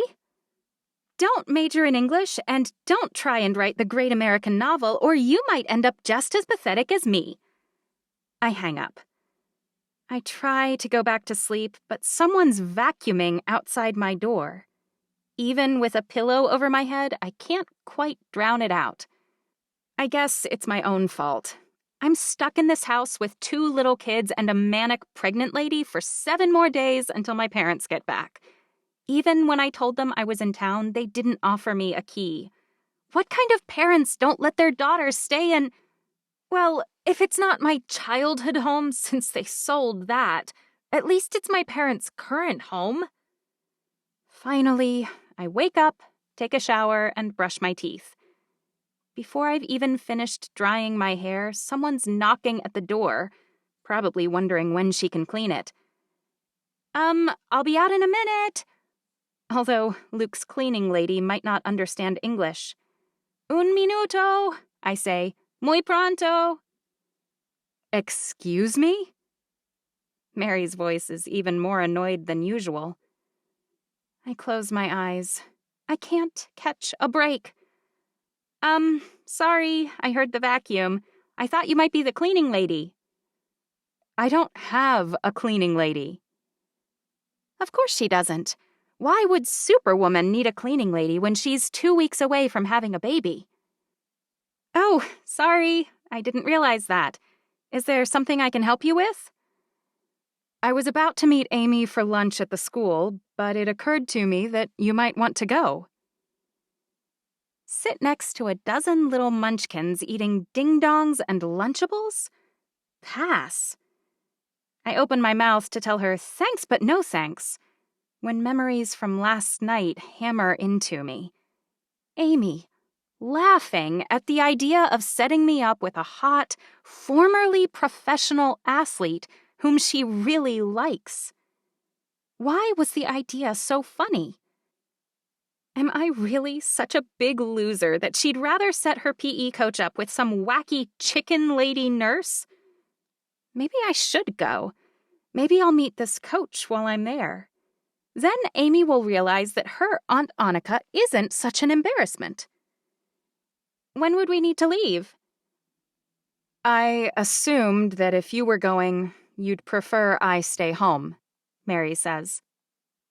God, she's smug. And I hate that she's always right. Oh, okay. Well, when do I need to leave then? Probably in the next 20 minutes. Did you want to go? Sure, yeah, I'll go. Wonderful. She'll be so delighted. Right. Even I know that Amy dramatically prefers her pregnant stepmother to me. Which is another reason why I probably ought to go. I rush to finish my hair and sprint to my room to dress in something presentable. I need an outfit that screams New York Times bestseller instead of totally washed-up loser. I toss sweaters and dresses over my shoulder into a pile while I rummage through my suitcase. But then I find it, my blue cashmere sweater. The one I wore when I went on The Tonight Show. The one that makes me feel like $1 billion. I tug on some black slacks with it and I jog out to the kitchen. Mary has drawn a detailed map to get me to the school, a mile away, and then a smaller one of the school with an X over the cafeteria. You'll want to take your driver's license with you, she says, so the office can print you a name tag. Is this a school or a prison? I ask. Mary blinks. It's a joke, right? I ask. Because to most kids, school basically is a prison. She frowns. They go to an excellent school, and mostly Chase and Amy love it. Right, I say. No, I mean, okay. Well, I'll see you later then. As I walk to my car, I realize it must have been Mary vacuuming, and a pang of guilt sideswipes me. I'm loafing around, sleeping all hours, assuming that since Luke is loaded, his wife has an army of people running her house. Meanwhile, she's taking care of my niece admirably and cleaning up after both kids and me. I might really suck. I'll have to inspect that in a little more depth later, when I'm fortified with more than a bag of stale mini-muffins I find underneath my seat. Of course, Mary's map is to scale and crystal clear, and thanks to the detail, I have zero problems finding the school and then the cafeteria.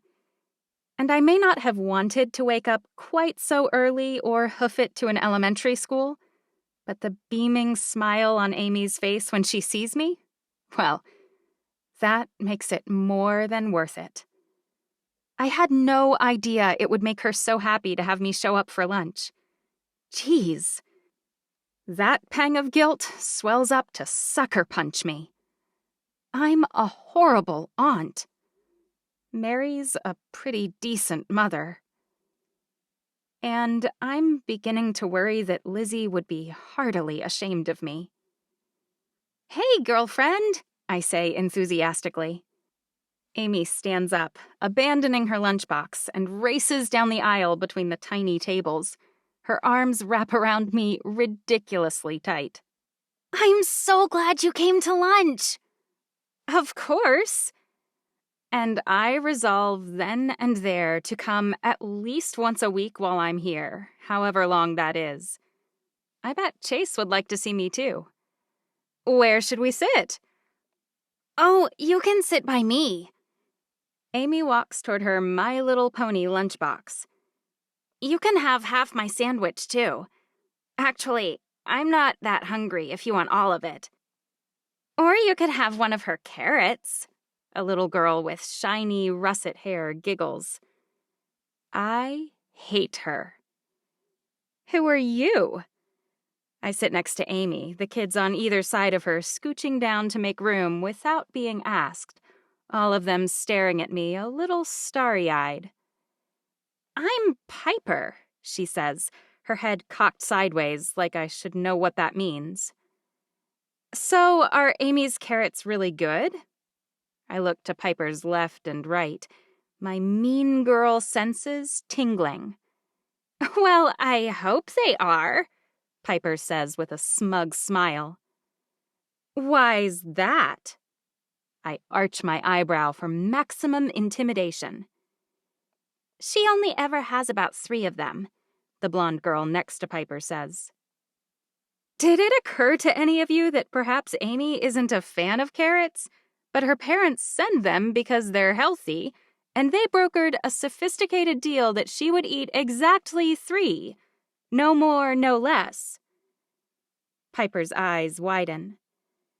I'm guessing you don't bargain with your parents. You look like the kind of kid who gets whatever she wants all the time. I lean forward. The danger in being a spoiled brat, you see, is that your mother has to put up with you. But as you get older, no one wants to be friends with someone like that.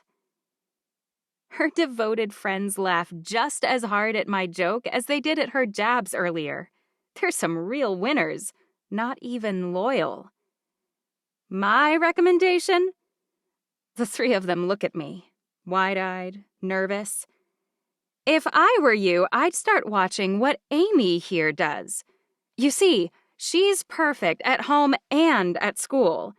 And you might find that a little intimidating right now, but when you're older, you'll realize that's the kind of person you want to be, not the person who makes fun of other people to feel better about themselves. Piper swallows hard and then stands up. We'd rather sit somewhere else, thanks. I smile at her. I think everyone here would appreciate that. We're all tired of the smell, frankly. Every little kid on either side of us has been terrorized by this kid, I realize, because their laughter is far louder than my somewhat ridiculous taunts warrant. When I look down at Amy, she's practically hero-worshipping me. Well, at least I've still got my 2nd grade slam mojo. That was amazing, Amy says. It wasn't, I say. In fact, I should be apologizing to you right now. All Mary does is tell me to be nice to Piper. She says Piper is probably really sad and hurting. For the love! How is Mary so stinking perfect all the time? I groan inwardly. She might actually be right, I say. But no one has ever told Piper off like that. I think she'll be scared of me now. Actually, she'll probably come down on poor, sweet Amy even worse once I'm gone. I'm a 50-pound grenade and she's afraid of me, but I can't be here all the time. I might have sentenced Amy to her doom. Look, the thing is, how do I get her out of this situation I've now potentially worsened? I'm an idiot. Amy takes a bite of her sandwich and the movement distracts me. What the heck kind of sandwich is that? Oh, Amy scrunches her nose. It's apple slices, cheese, and mayonnaise. That sounds so nasty, I say. You were offering me half of that? Amy shrugs. Piper's allergic to peanut butter, and I'm not a fan of almond butter or sandwich meat. So me and Mary had to get creative. Her little voice saying the word Mom on the night I arrived taunts me. She's said Mary ever since that night. I broke things between her and Mary, and I shouldn't have. I'm like the proverbial bull in Luke's delicately balanced china shop life. Oh, Lizzie, I'm sorry. I swear I didn't mean to come here and just poop all over everything. Wait. Some of the snatches of conversation I've heard over the past 10 days start to penetrate and mesh. Is this the girl who took your part? She's playing Annie? Amy gulps. So that's a yes. What happens if she eats peanut butter? Because that sandwich she was eating looked a lot like peanut butter. She doesn't stop breathing, a little boy next to Amy says. She just gets a rash. My mom thinks it's dumb that none of us can have peanut butter because it makes her itchy. But the teachers agreed it's still a good idea. A thought hatches in my evil brain. But with all these kids listening in on my every word, I can't explain it now. Well, listen, Amy, I need to clarify something. I know you think it was cool that I set Piper back, but the problem is that she's scared of me, but I don't go to school here. My poor little niece is wicked smart. Her eyes go round. You think, yeah, what I did might have been dumb. She might be worse when I leave. Amy sets her sandwich down and puts her hands in her lap. I'm sorry. If that happens, if I made things worse, I'm really, really sorry. Because Mary was probably right. I drop my voice to a whisper. If Piper is hurting, if her life is hard or her mom is mean, she's not going to necessarily leave you alone because I scared her off. She might already be used to keeping her head down around the big meanies and then terrorizing the little guys. Like sweet Amy. I want to punch Piper in her snooty nose. It's fine, Amy says. It's fine? If she gets worse, well, it's fine. Because I'll just think about the things you said and how shocked she was, and it'll be easier to ignore her than ever before. Stupid guilt keeps smacking me over the head harder and harder. Lizzie's daughter is a freaking angel. Good idea, I say. When they release the kids to the playground, I ask, "Can I come?" The tremendous smile that nearly cracks her face in two is enough of an answer for me. There are 2 sets of swings, and for some odd reason she heads straight for the ones at the far end of the playground. Probably because I'm with her, no one else even follows us. We have the entire set of swings to ourselves. So, kiddo, I had an idea. Yeah? Amy looks almost too eager as she plops into a swing and starts to rock back and forth. Your tyrannical overlord is allergic to peanuts, but her reaction's not too bad. A rash, right? Amy's face immediately falls. I guess so. What if, on the day of the play, we switch her sandwich out for a peanut butter one? She wouldn't really be in danger. But if she got a rash, she'd probably be out of commission for the play. I smile. That little brat deserves it. I'm not sure Gregory really knows what happens to Piper, Amy says. And I roll my eyes. But if she's really allergic, she'll have an EpiPen or whatever. They always keep that stuff on hand. Amy hops off the swing, her hands flying to her hips. Are you kidding right now? Because I can't tell, but I don't think it's very funny. I'm not kidding, I say. With my help, we could totally pull it off. What's wrong with you? Amy shakes her head. You may think my real mom would be upset at me for calling Mary Mom, but I'm beginning to think that you don't know anything. Maybe you need a new mom if Grandma didn't teach you right from wrong. She huffs and starts walking back to the main playground. I sink down onto the swing and drop my face in my hands. Because my darling little niece is right. I probably need a good paddle on the bum. And losing Lizzie isn't really a good excuse for my behavior. Not anymore. No. At this point, my idiocy is all on me. 8. Luke.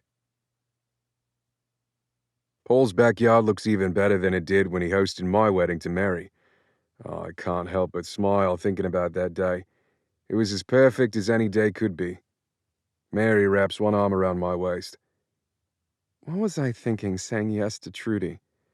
To holding a wedding 10 days before you have a baby. And right at the end of tax season. You aren't currently employed. I turn my gorgeous wife's face upward and kiss her, and I couldn't be more pleased about that. It cost you $200,000. Care to rethink your position? Clarification, I say. It cost lit up that amount. Half that loss will be borne by my brother, who wouldn't have even realized there was an error or that we'd overpaid on our taxes if you hadn't insisted on telling him. She rolls her eyes. It was my job as your tax preparer to tell you both, and my firm should have made it right. But they agreed to buy you out completely, without any kind of penalty, I say. And that concession resulted in income of what to us? $130,000? Mary scowls. Your brother laughed when I offered to pay him 100 of that to make things right. That's good. If he'd taken you up on it, I'd have had to punch his pretty boy face. Mary swats my arm. Stop, you'd have done no such thing. Paul and I are just glad that we won't have to worry about our taxes ever again. Not now that Manning Tax will be handling it. I haven't decided whether to start my own firm, Mary says. And I certainly haven't decided on a name. I lean close to her ear. Let's just say that I have ways of being persuasive. I think Manning Tax has an excellent ring to it. I can't help but smile when I feel a shiver run up her back. Works every time. We're at a wedding, Luke, she says in her schoolteacher tone. I love her schoolteacher tone. I'm aware, but my brother's big empty house is right there, and the ceremony isn't for... I check my watch. 40 more minutes. Mary startles. 40 minutes? I'm supposed to be helping Trudy get ready. Can you check on Amy and Chase and that dumb chicken and make sure they're all fine? I think she may love that dumb chicken almost as much as the kids. I smile. Sure, I'll do that. I watch fondly as she waddles away, unbelievably cute as a pregnant lady. Not that she believes me. I find Chase immediately, squealing at the top of his lungs as Andy completely ignores him, and Paul's dumb lab waits to play fetch. Chase and Troy are arguing over who can throw the ball again, but they'll work that out themselves. Carry on, boys, I say. They ignore me. I find Hope not much later, being adequately watched by Lucy and Coach Brian. They may be a little distracted, but I imagine they'll keep a dog or cat from attacking it. I can't help but be a little bit proud as I watch them flirting. Who knew Amy was such a savvy matchmaker? Brian is laughing way too loud at Lucy's jokes, and Lucy can't seem to take her hand off his arm. But Amy, where is she? I figured she'd be watching Lucy and Coach Brian from around the corner, or playing with the dog, or petting the chicken, or ordering the wedding staff around. I can even imagine just how that would go. No, that flower arrangement is all wrong. I finally duck inside Paul's house, moderately nervous at this point that I still haven't found her. I don't care. How can you not understand that? I bought your excuses for the first year, Doug, over and over like a moron. But at this point, I just need you to pay the child support. I'm done. If you don't pay me by next Friday when my rent is due, I'm going to file a lien. My lawyer says I can. Silence. I creep toward the voice, curious who in the world would be inside his house, yelling at someone right before Paul's wedding. It's Gio's new wedding planner helper person, and someone's with her, that horrible little brat who's so awful to Amy. Piper is wearing denim shorts, a shirt with a sequin heart, and sparkly sneakers. Certainly not wedding attire. I close my eyes and sigh. Right. Mary mentioned that Gio was going to hire the mother as someone Amy knew. She didn't mention it was Piper. I'd have put a stop to that one for sure. No, it's not fine if you just... She growls into the phone. I'm working, Doug, at my dream job, not that you care. Today's your weekend, so I didn't make other arrangements, and I can't have her here. She pauses. She's not dressed for one. A pause. I can't afford to buy her a new dress. She wears the same few outfits over and over. How much do you think I made at Kroger? Another pause. I wouldn't have had time to get her one even if you wanted to pay for it. It's almost time for the ceremony, and she can't stay here. Their little brat hates her for some reason. I guess when your dad is rich as sin, you can dislike whomever you want. I need you to come get her. Wait. Amy hates Piper. What's going on? Excuse me, I say. Piper's mother freezes and turns around. I'll call you back. She hangs up. You're Amy's dad. She swallows. Amy doesn't hate your daughter, you know. Piper's studying the carpet. Although if I were Amy, I would. If you had any idea how many times Amy came home crying because... I clench my fist. But if that's really what you believe, that's between you and your daughter. I shrug. If you see Amy, please make sure your daughter leaves my spoiled brat alone and tell her that her rich as sin father is looking for her. Piper's mother blinks. I'm sure she's worried I'll tell Paul or Gio that she'll get fired. She should be nervous. Her daughter's awful and frankly a menace. But maybe Mary was right. It does appear that the mother at least is struggling. She may not have handled things gracefully, but I haven't been under that particular type of pressure. Maybe I'd have been just as oblivious to my child's behavior or problems. When I walk back outside, Amy's sitting on the ground by Lucy, leaning over the box and petting Hope. I hope she's not getting grass stains on her skirt. Mary always finds her the most beautiful dresses. This one goes with Trudy's green, blue, and purple theme perfectly, and stains would distress my already stressed-out wife. Hey, kid. Hi, Dad. Amy smiles at me. Can we chat for a second? She hops up. Sure, did you see? Hope is totally fine about the velvet cord with the ring on it being tied around her neck. Right. She pecked at it for a little bit, but now she's leaving it alone. Okay. Amy frowns. Is something wrong? So Piper is here, I say. Her dad didn't come get her, and her mom doesn't seem to be having any luck getting anyone to come pick her up.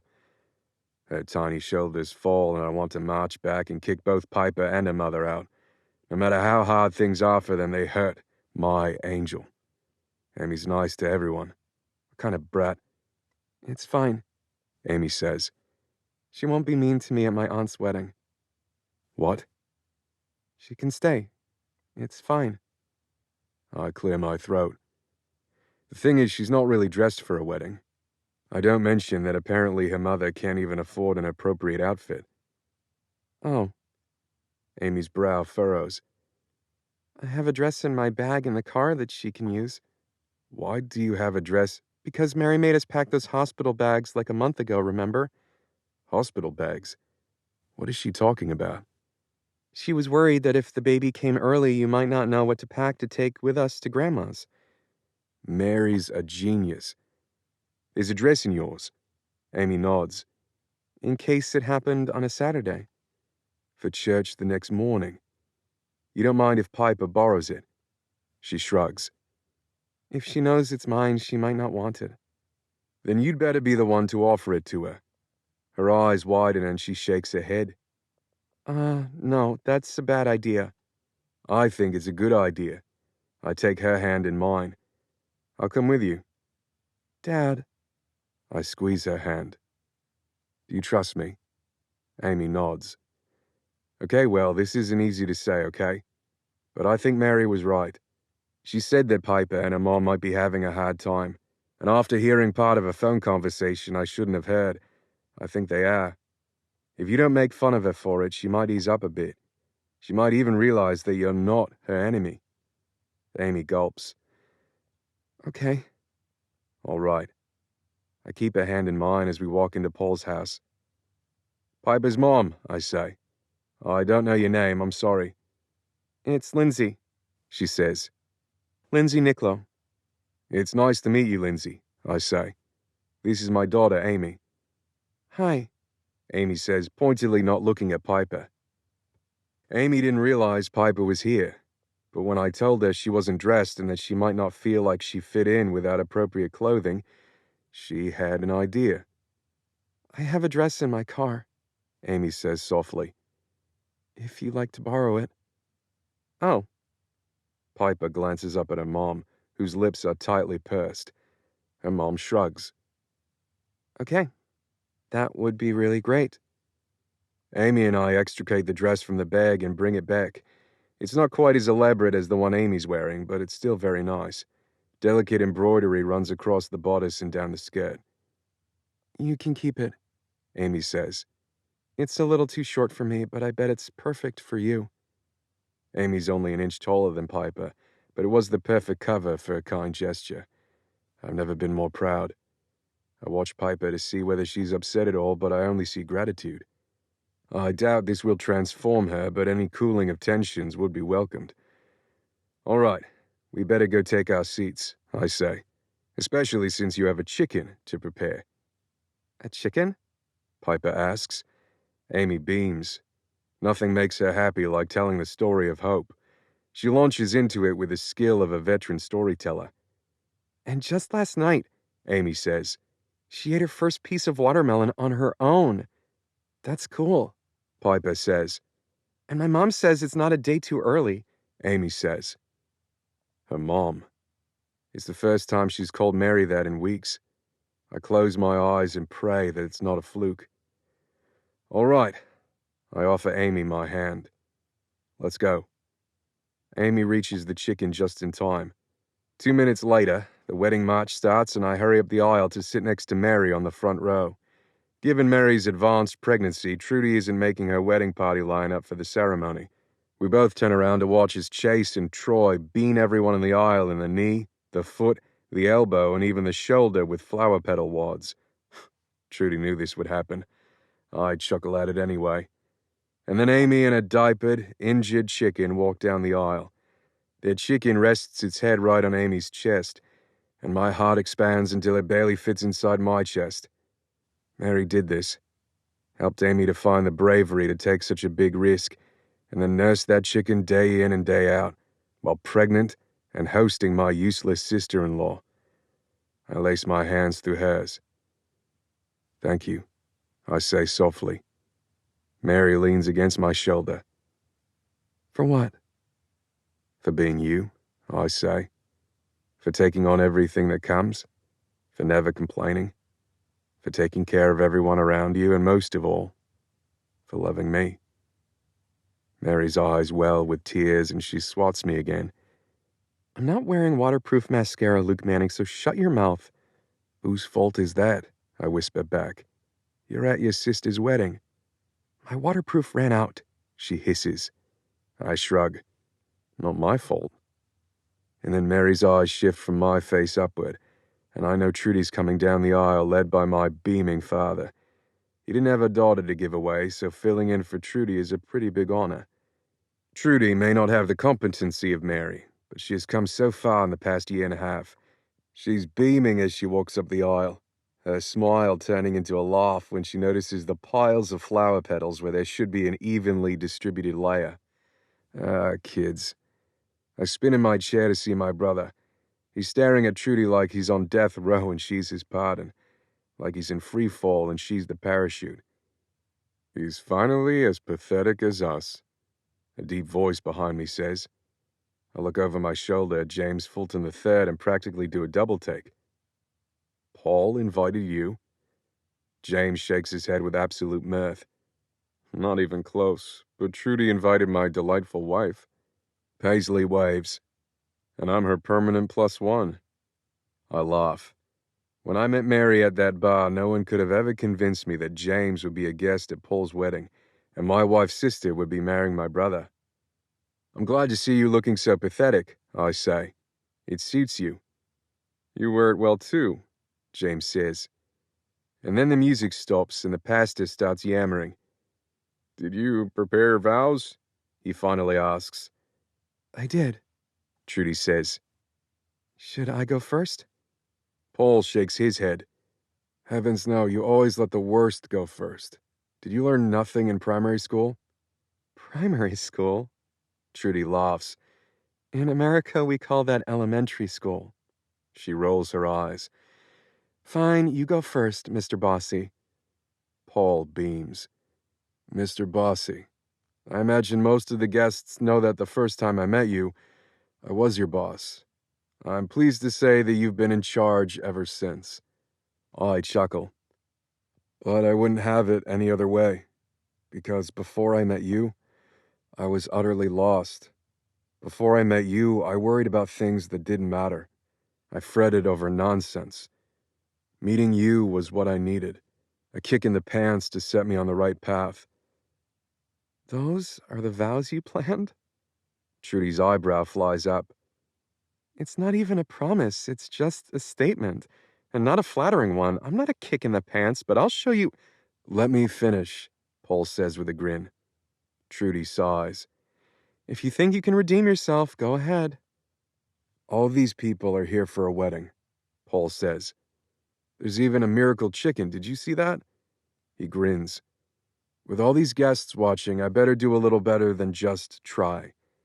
He takes a hand.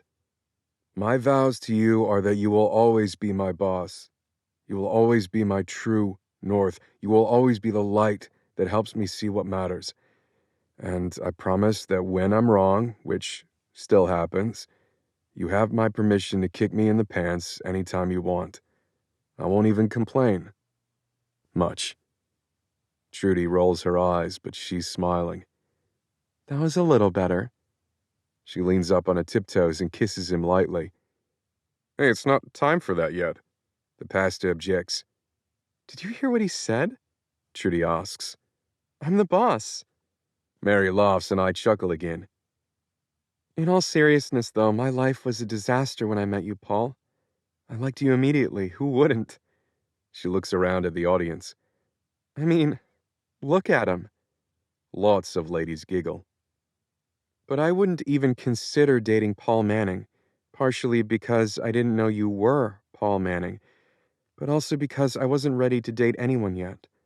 I thought I needed to graduate, find a good job, and get my debts repaid before I would be ready. In fact, I made a list, and I was determined to work my way through it before even considering a relationship. You did accomplish every single thing, Paul says. On your own. Trudy smiles, but it's all for Paul. I did. And only then did I realize that my list was a waste of paper. You don't become ready to love someone because you've graduated from college, or because you have a job, or because you're financially secure. She touches his face. In the process of doing those things, I learned to trust myself again. I learned that I was enough, and that confidence in myself allowed me to believe what you've been telling me all along, that I was all you wanted, that I was good enough to love you, and that I could trust you to love me back. Trudy turns toward the audience. So if you're making lists and checking things off, take a good look at the things you're waiting on. Sometimes the real list you should be following has nothing to do with accomplishments. What you need is to develop a little faith in yourself. Paul waited while I restored mine, and it's his patience and his support that made him the one for me. Not this gorgeous face or this magnificent house. So my vow to you, Paul, is that I will keep on trusting you, and keep on supporting you, and keep on believing in you now, tomorrow, and next year, come what may. I'll believe in us forever. Now, the pastor says, now I pronounce you husband and wife and invite you to kiss. And boy, do they listen. When they finally stop, Trudy looks right at Mary. Who wants cake? All the guests cheer. I stand up and offer Mary my hand. My sweetheart. She stands up slowly, one hand on her lower back. My back is killing me. These chairs are horrible. Your back hurts, I ask. She nods. And then liquid splashes on the ground. What was that? I ask. I think my water just broke. What? Paisley asks behind us. Did you just say your water broke? Trudy's walking down the aisle, but she's close enough to hear it. Whoa, did you hear that? She whoops. My sister's having her baby. Mary shakes her head. It's fine, let's cut the cake. My brand new sister-in-law shoves her way through the crowd. You've lost your mind if you think a little cake is more important than supporting my sister or celebrating my nephew's birth. She's not kidding. Can we get that cake to go? Paul asks. And it turns out, we can. 9. Amy. Mary's water broke like the second Aunt Trudy's wedding ended, and then everyone went totally bonkers. Aunt Trudy skipped her own cake and dancing and everything that happened at Dad's wedding. She didn't even toss the flowers, and I really wanted to catch them. Hope and I just kind of stood in the middle of the chaos. Piper's words circled around in my head like fish, swimming, swimming, swimming. Once she has a real kid, are you worried she won't like you anymore? Once she has a real kid, are you worried she won't like you anymore? Once she has a real kid, are you worried she won't like you anymore? I'm not, or I wasn't, not really. Until everyone forgets I'm even here, and the baby hasn't even been born yet. Lucy touches my shoulder. Hey, sweetie, you look a little lost. I guess my dad's going to the hospital. Are you going with them? I shrug. Let's find out what the plan is, she says. And if you need a ride home, we'll definitely give you one. I'm also happy to stay with you as long as you need me to. What about Chase? I'm not sure where he is, since I had Hope and he and Troy went in front of me. I think he's with Trudy and Troy, Lucy points. Is that your cousin's name? I nod. Let's hurry over there and ask your aunt what she thinks. Coach Brian is really great, shoving people aside like he played football instead of baseball. Actually, maybe he played that too. We reach Trudy in record time, even though she's surrounded by guests wishing her well as she tries to escape. Aunt Trudy, I say. Amy. Trudy grabs me and pulls me against her snowy bead-covered dress. I told your dad to take Mary right to the hospital and I'd bring you and Troy. We're going? Excitement bubbles inside my chest. Trudy smiles kindly, but she shakes her head. Well, we have no idea how long having that baby will take. So for now, I meant that we'll take you to your house. But of course, once the baby is born, you'll be first in line to meet him. Your dad says he texted your aunt. She says she'll be delighted to watch you and Chase tonight. I'm headed back there anyway, Lucy offers. I can take them if that helps. You can cut the cake and dance a song or something in the time you would have been driving over. Aunt Trudy laughs. I don't care about all that. Not nearly as much as I care about being there for Mary. She drops her voice a bit. It's scary, having your first baby, and she was there with me. Lucy nods. All right, but the offer still stands. Aunt Trudy glances down at me. What do you think, Munchkin? You nervous? You need your aunt to take you home? It helps that she asked, that she cares if I'm okay, so I shake my head. Me and Chase are good. We like Lucy, and she's good with Hope, too. My aunt cocks her eyebrow. Are you saying I can't handle a chicken? My very own feathered assistant ring-bearer? No. Aren't you just Miss Serious? Oh, fine. Let's get the car seats moved over, and I'll let Lucy take you home. In the car, Lucy tries really hard to talk to me and Chase, but Chase keeps singing Slippery Fish over and over, and I don't really feel like talking. Eventually, she starts talking to Coach Brian. They drove over together, and watching them smile and talk makes me happier. But by the time we reach the house, I'm back to thinking about why I'm here with no dad and no Mary. My stepmom is about to have another baby. Her baby. Her real baby. My half-brother, the kid who's actually half of Mary. As if she knows I'm having a bad day, Aunt Anica's waiting on the front porch. Hey, guys, I hear Mary ruined the wedding. Her attempt at a joke reminds me that half of me is probably like her, instead of being like Mary. Mean, lazy, and always grumpy.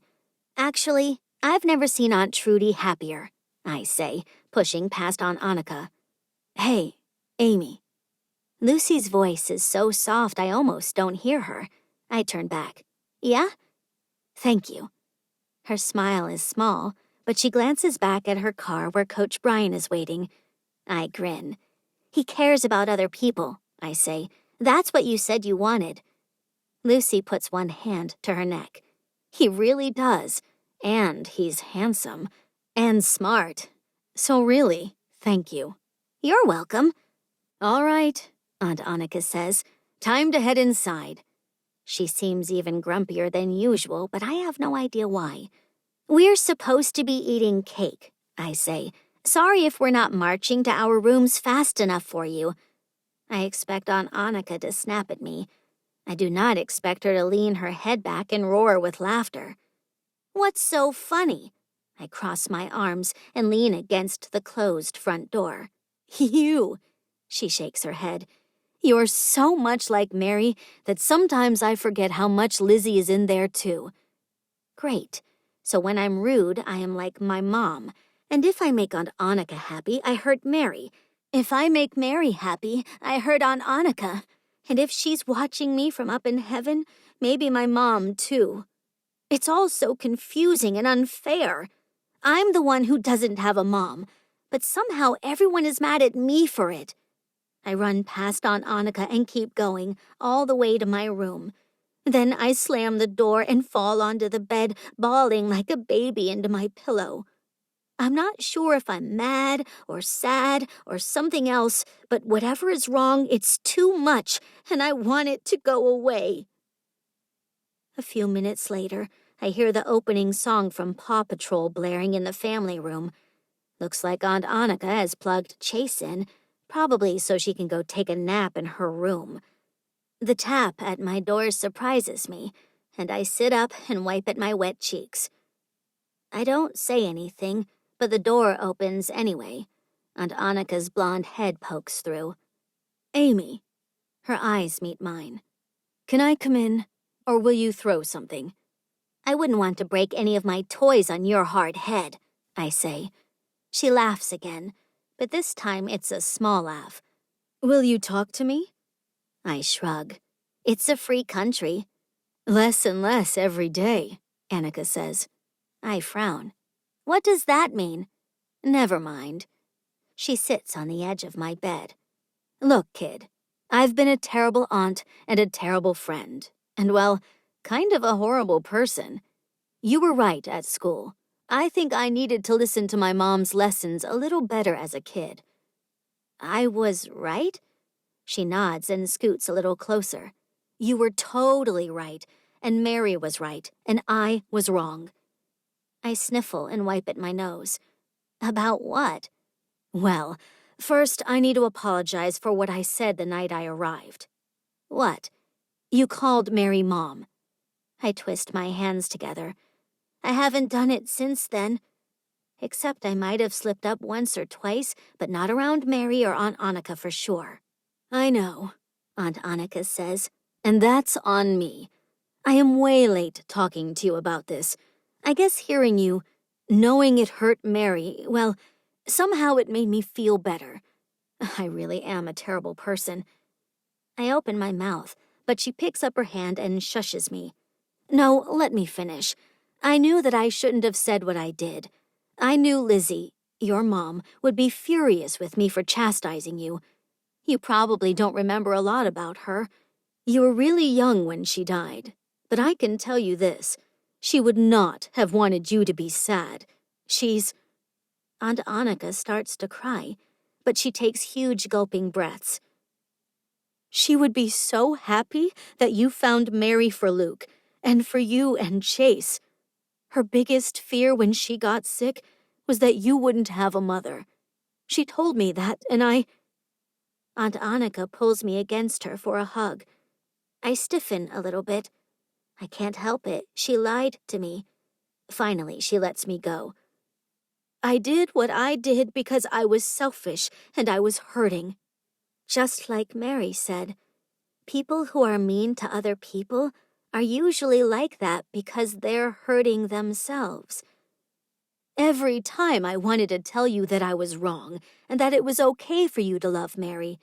Every time I almost told you that I was glad you had someone. I got upset that I still don't have anyone. Not a friend, not a boyfriend, no one. Maybe if you woke up a little earlier, you might meet someone, I say. But you do have me. It's hard, but I make myself hug her. I think both of my moms would want me to. She laughs again. I really do not understand her at all. You're an amazing kid, she says. You're kind, you're brave, you're resilient, and my sister. She could not possibly be any prouder of you, I promise. But you also have an amazing mom right here in this house. She loves you, as much as Lizzie did, and she will do anything for you. I've seen that time and again over the past few weeks. Her voice drops to a whisper. And even though Mary had things kind of hard, she's handled them with so much more grace than I have. Now she's having a baby. She sure is. Right now, maybe. Aunt Anica smiles at me. I duck my head so she won't notice that I'm not excited. But I'm too late, I guess. Hey, what's wrong? I shake my head. Nothing. She lifts my chin up. Something. It's something that Piper said. That little brat. She mutters something I can't understand under her breath. Did it get worse? I shrug. Not really. Then what did she say? She said, I close my eyes. She said once Mary has a real baby, Mary won't love you anymore? Aunt Anica dips down until she's looking at me. You don't believe that, right? I shrug again. I don't know. This time she doesn't laugh. My sister was fantastic. She was brave and bold, and she took no prisoners. But in her own way, your Mary is just as fierce. And I've never been more positive that someone loved her daughter than I am about Mary's love for you. She could have 100 more babies, and she wouldn't love you less, because she loves you all the way. I hiccup. Then I can't seem to stop hiccuping. Aunt Anica hugs me really tight, almost too tight, but I don't stop her. I've said a lot of dumb things since coming to visit. she says. "But believe me when I tell you this. Your new mom loves you with every single speck of her body. Mary may be tired and busy over the next few weeks, but that idiot Piper has never been more wrong." I want to believe Aunt Anica so badly. When I go to bed that night, I don't even have the nightmare I've been having, that Mary sends me to live with Grandma and Grandpa after the new baby comes home. The next morning, Aunt Anica doesn't bother taking us to church, but she does dress Chase and me in nice enough clothes to go meet the new baby at the hospital. "Mom will be back tomorrow," Aunt Anica says. "She and Dad didn't come back for me, but they're coming home a few days early to watch you two angels now that your dad's having a new baby. Apparently they don't trust me to keep you alive." "When is Daddy coming back?" Chase asks as Aunt Anica buckles him into his car seat. "Probably not for a few days," she says. "Are you upset?" "You put orange juice in my Cocoa Puffs," Chase says. "It was gross." "Hey, I loved that when I was a kid," Aunt Anica says. "If you'd give it a chance, you might love it too." Chase curls his lip and stares out the window of the car. When we reach the hospital, all the things Aunt Anica said about Mary seem kind of not believable. My heart starts to beat super fast. What if Aunt Anica's wrong? What if Mary's so happy with this new baby that she's sick of dealing with me? But when we go into the room, Mary's eyes light up. She sits up in the bed, a little pink baby resting in the elbow of one arm. "Come meet your new brother," she says. "You can hop up on the bed with me so you can really see him." I walk forward slowly, watching Mary more than the baby. But when I get close, he coos. The little pink guy squirms and makes this little bubbly coo sound, and something inside me softens, and I can't help myself. He might ruin everything, and my life may never be the same. But still, in spite of all that, I like him. "What's his name?" Chase asks. Dad stands up and walks around behind us. "We decided to name him Dragon." Mary rolls her eyes. "That's a really good name," Chase says, his eyes wide. Then he frowns. "Hey, how come he gets a good name and mine is just boring old Chase?" "Dad's kidding," I say. "What did you really name him?" "This is your brother Jack," Mary says with a twinkle in her eyes. "Jack Harold Manning." "Harold?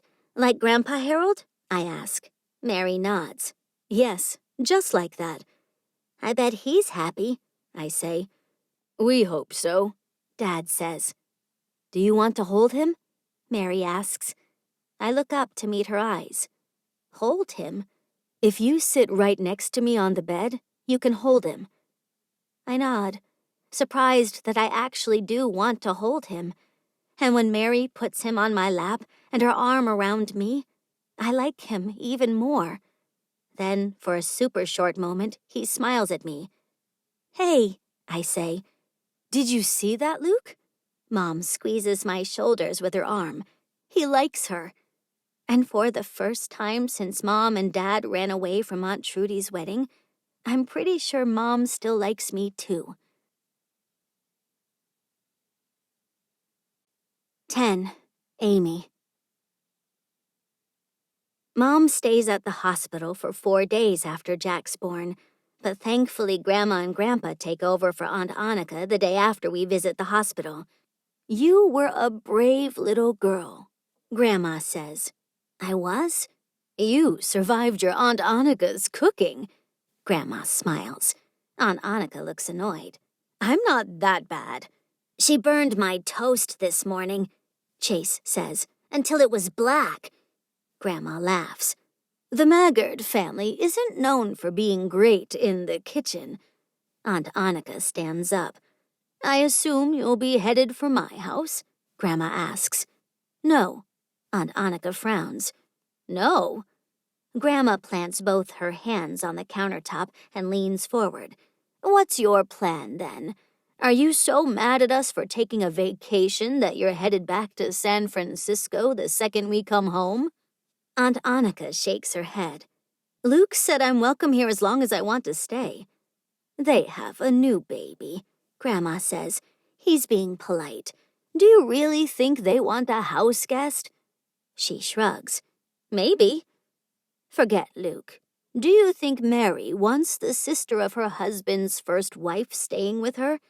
If they don't want me here, you can be sure I'll pack up and head to your very welcoming home right away." Grandma laughs, and Aunt Anica storms out of the kitchen. At least I get to go to school most of the day, and I spend the hours after I get home with Hope in the backyard.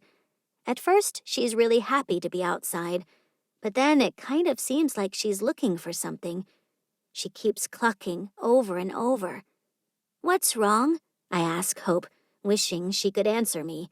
"I think she might be lonely," Aunt Anica says softly through her open window.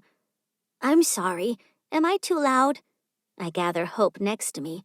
"I didn't know your window was open." "You have such a beautiful home," she says. "No matter what Grandma says, I don't think Mom and Dad will care if you stay as long as you're nice." I swallow. "And if you don't get mad that I call Mary Mom." She laughs. "I think we've established that even if I do care, that's my problem and not yours." "Hey, have you been changing Hope's towels and food and water?" "Maybe." She shrugs. "She's a cute chicken. What can I say? She's grown on me." My cute chicken walks past, and I pet her, which makes her huddle down next to me, clucking much more quietly. "Do you really think she's lonely?" "I looked it up online," she says. "The website I found says that chickens are very social. Chase keeps asking for chicks. Since you want to keep her, she'll need a coop and a few friends too. Chicks might not be a bad idea." "I don't think she likes being in the box anymore," I say. "Why not?" "Well," I glance around to make sure Grandma isn't out here. She's not a fan of Hope. She keeps hopping out of it and following me to the door every night." Aunt Anica laughs. "And I thought she liked me, but she never follows me anywhere." "I think she likes you just fine." "Well, that's good to know. Makes me feel like a little less of a loser." "You're not a loser. Dad says you're kind of famous, which he also told me not to tell her. Whoops." She shakes her head. "I'm not even close to famous." But since I already said something, "Hey, how come you don't write books anymore?" She freezes. "Is that a mean thing to ask?" I bite my lip. "I'm sorry if it is. You don't have to tell me. But Dad said you used to write books. Like you don't do it anymore. I think if I wrote books that people liked, I'd keep doing it." "Words used to just pile up inside of me." She inhales and leans against the windowsill. "I used to see the world differently. My first book told a story about a girl to whom many bad things happened. But in spite of those, the ending was surprisingly hopeful, or that's what the New York Times said." "But all the words went away?" "Something like that," she says. "And now I want to write again, but everything is all jumbled." I stand up and pick up Hope. "Maybe you needed more friends, like Hope does. Maybe the words are all mixed up because you're keeping too many of them inside you. If you weren't so lonely, it might be easier to write more books." Aunt Anica doesn't laugh this time. She just stares at me. "You know, you're awfully smart for a little thing. You might actually be right." "Then it's good you want to stay here. There are a lot of people here, like all the time. Plus, you have me." "And I'm really glad I have you. You know that, right?" I beam at her. "Yep, I do now." When Mom and Dad and Jack come home, the house really has a lot going on all the time. That sweet little baby who just smiled up at me seems to cry more than he does anything else.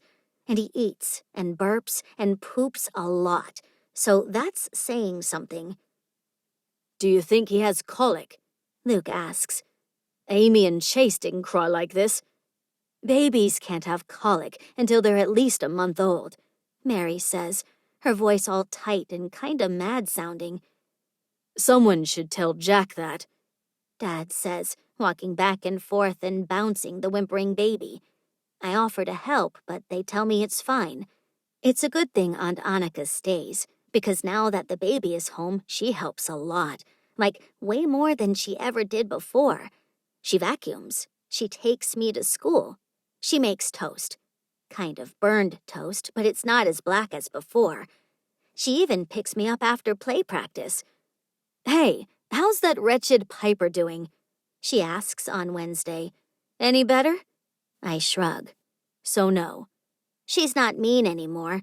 She just pretends I don't exist at all, mostly. That's an improvement, I guess. I can't disagree, but I wish I hadn't given her my dress. When we get back to the house, Lucy's walking up the sidewalk, and she's carrying a box. Amy, she waves. I roll down the window. Hey! After Aunt Anica parks Mom's car, I hop out and run around to the side door so I can help her. What's this? It's a baby gift, she says, her face looking kind of funny. That's a big box, I say. Well, it's a weird gift. If your parents don't like it, they don't have to take it. Something inside the box makes noise, and I almost drop it. What's that? Lucy smiles. You'll see. We set the box down, and I open the door. Mom, I call. Mom, Lucy's here, and she has a present for you. For all of you, actually. Lucy picks the box up again, and she shifts it. Then she shifts it again. This time, I recognize the sound it makes. It's definitely a cluck. Did you bring us a chicken? I whisper. Shh, she says, faking a frown. Don't ruin the surprise. She's a strange lady. Mom comes into the room without a baby in her arms for once. Where's Jack? I ask. He's actually asleep. Wonder of wonders. She yawns. Lucy, great to see you. Mom looks tired. So tired all the time, but she forces a smile. I know you're busy and tired and probably don't have time right now. Lucy pats the box. But, well, Amy told Brian that Hope is hopping all over and that maybe she's lonely. Mom's head cuts toward mine. She's lonely? What's wrong? I shrug. It's fine. You have to tell me when something's wrong, she scolds. I'm too tired to notice anything on my own right now. She drops a hand on the top of my head. Well, I have an old coop that I haven't used in a few months, not since I got a bigger one. I kept it in case I ever needed to quarantine any birds, or for when I got chicks again, but I'm not using it now. And I thought I might offer to loan it to you, at least until you can figure out what you want to use.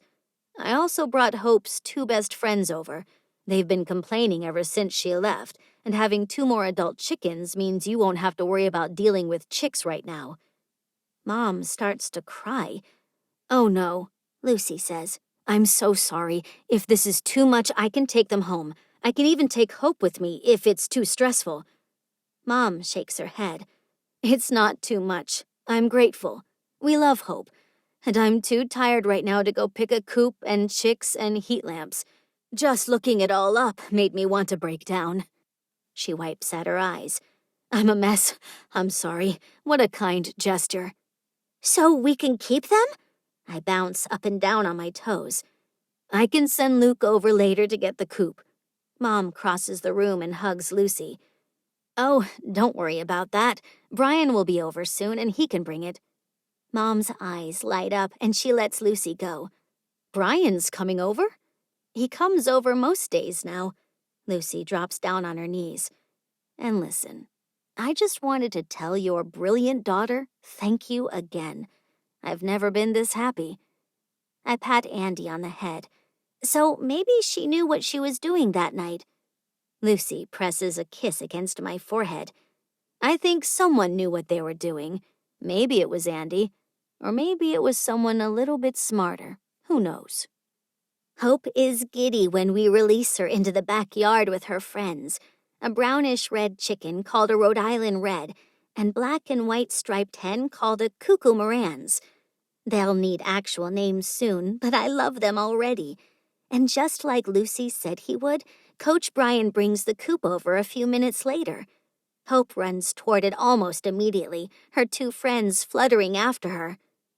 The Rhode Island Red looks so funny when she gets excited, I say, like a lady with a big old dress trying to lift it up and run.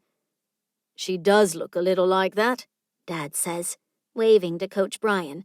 Thanks for bringing that over. We appreciate the loan.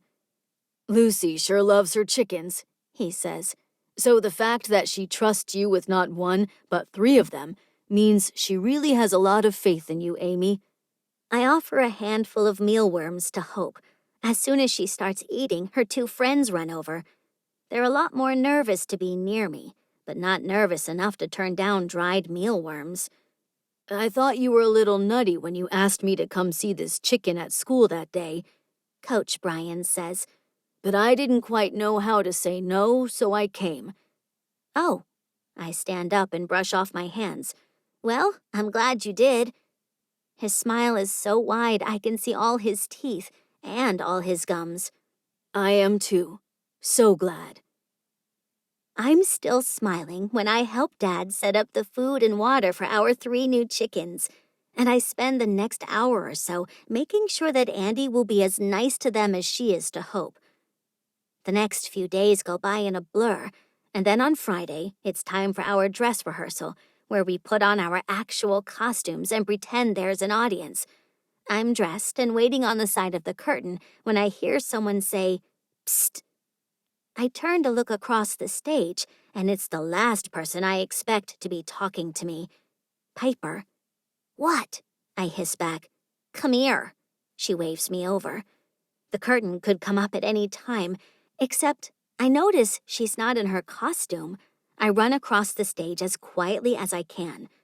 "What's going on?" I ask. She shakes her head. "I'm sick. My throat hurts, so I can't sing." I blink. "Are you kidding?" "No. You sound fine." "My throat hurts, okay?" "You sounded fine in choir today." "It's new," she says, "and it hurts real bad." I frown. "So we're not having the play?" She shrugs. "You know my lines." "How do you know that?" "Because when I forget them, you always tell me what to say." I roll my eyes. "I have a part already." "You should have been Annie." She crosses her arms. "I heard Coach Brian say that." I put one hand on my hip. "You're a good Annie, and I like being Mrs. Hannigan." She looks at the ground. "What if I mess up?" Is Piper scared? "You won't." "I will," she says. "I forget my lines all the time. I'm not like you." "So if you do, then you think about the next scene, and you just make up whatever you need to say to get there."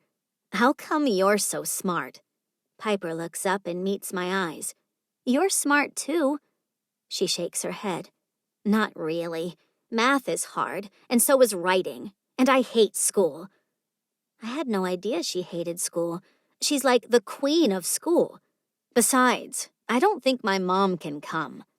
Is she kidding? "I don't think my mom can come either." As I say the words, I realize they're probably true. Mom hasn't left the house since Jack was born, and she always seems so tired.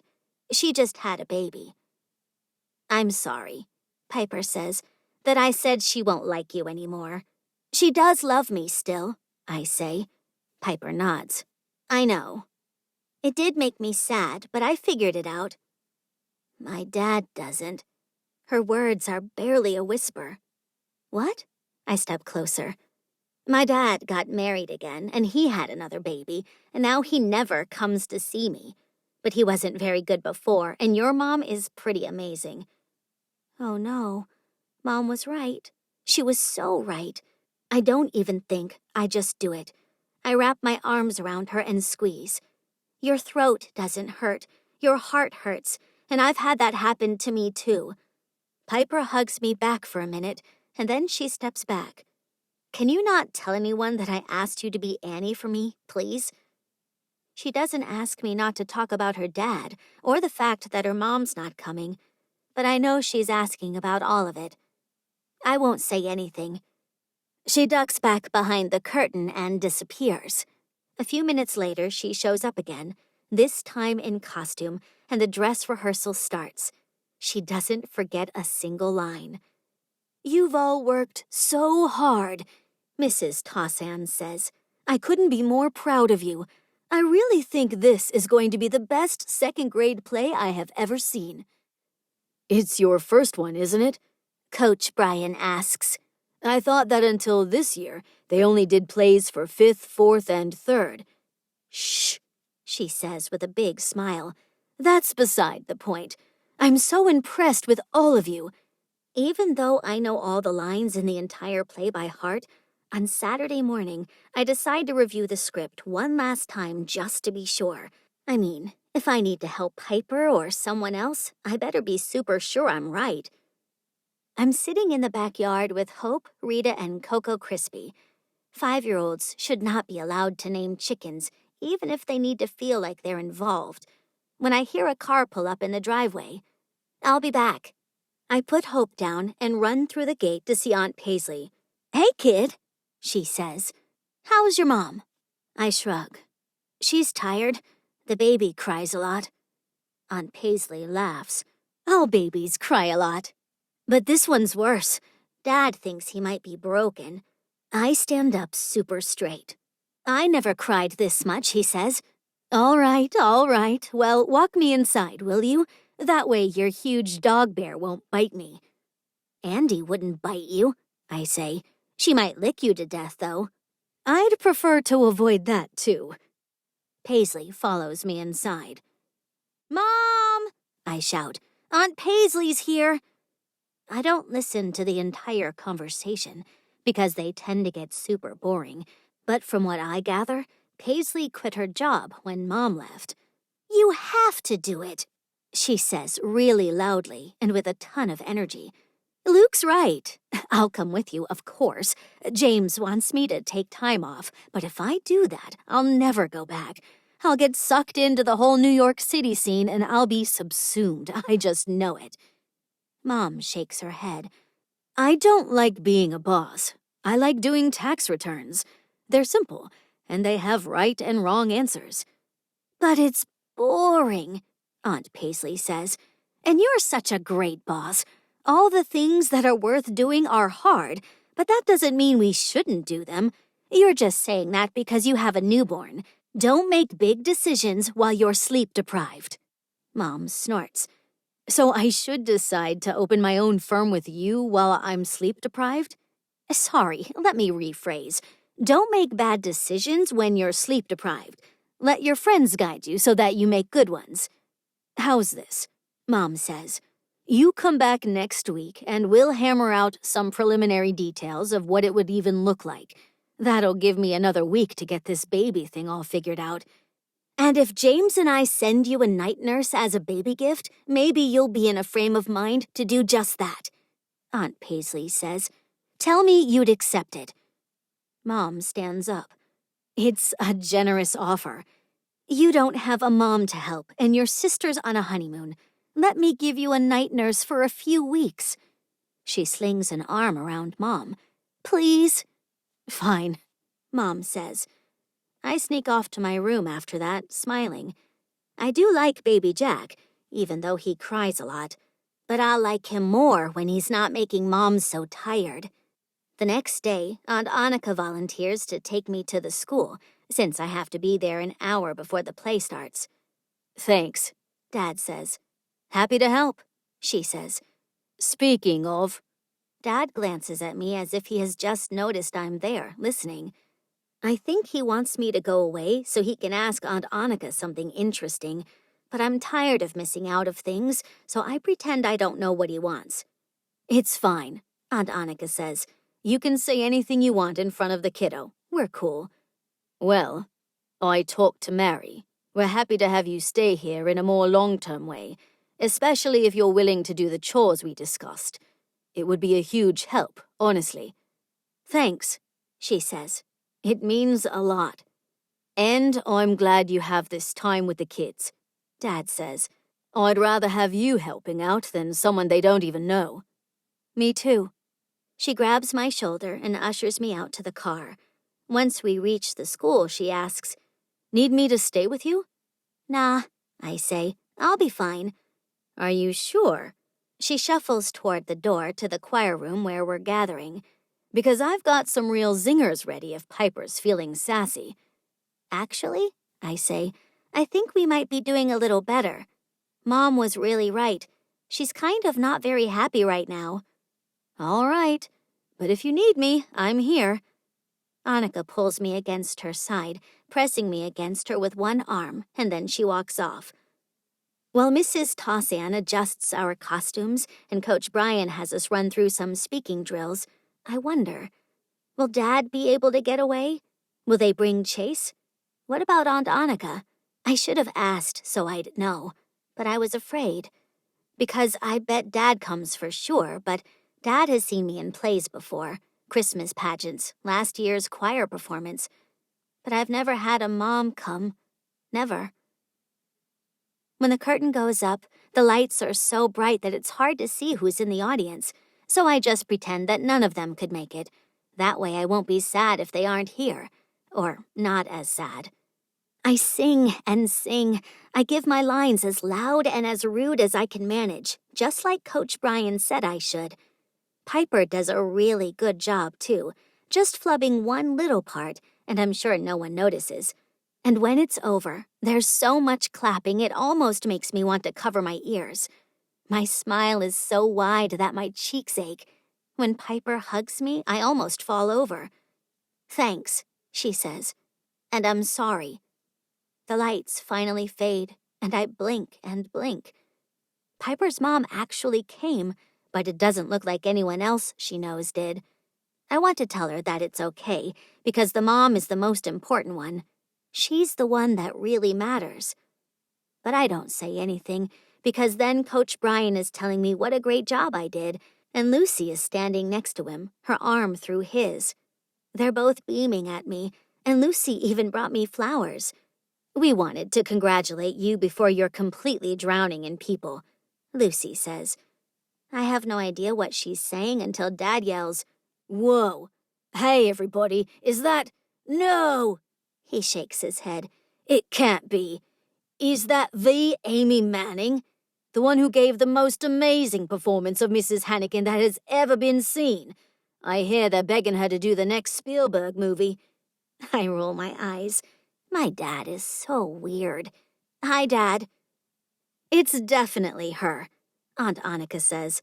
"I just can't believe my eyes." She holds out a bouquet of flowers, Grandma and Grandpa walking around her to pick me up and hug me, passing me back and forth between them. When they put me down, Chase barrels into me, planting a messy kiss on my cheek. "Good job," he laughs. "I really liked when you threw them into a big pile of dirty laundry. You were so mean." I smile. I do have a pretty good brother. I'm surprised he sat through the whole thing. "Thanks for coming." "That was the most amazing performance I've ever seen, especially from second graders." A familiar female voice. I turn fast, but it's only Aunt Paisley and her husband, James. I force a smile as they hand me more flowers, and then Gio and her husband Trig hug me too. And even Gio's friend Rob comes. "Amazing job," he says. "I was floored." "Thanks." My lip wobbles, but at least I don't cry. I'm sure Dad recorded it, and Mom can watch that later, maybe. "Amy." This time I know it's her.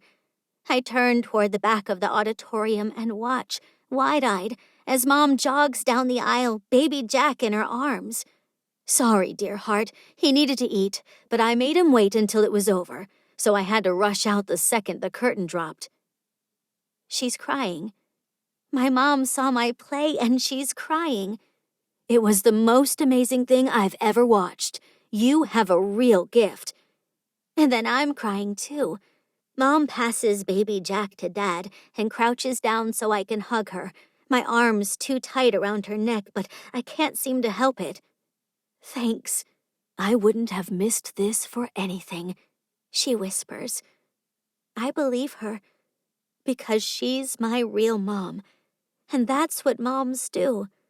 When everyone heads out of the theater, my arms full of flowers, I pause for just a second, and it's almost like someone else hugs me and presses a kiss to my cheek. It might sound crazy, so I don't tell anyone else, but for the first time in my life, I wonder whether I might be the luckiest girl in the world, because I'm pretty sure I have 2 moms who loved me enough to watch my play, not just one. Thank you for listening. This has been Finding Balance, the Finding Home series, Book 7, written by Bridget E. Baker, narrated by Andrea Ems, Jennifer Jill Araya, and Connor Crace. Copyright 2020 by Bridget E. Baker. Production copyright 2021 by Bridget E. Baker.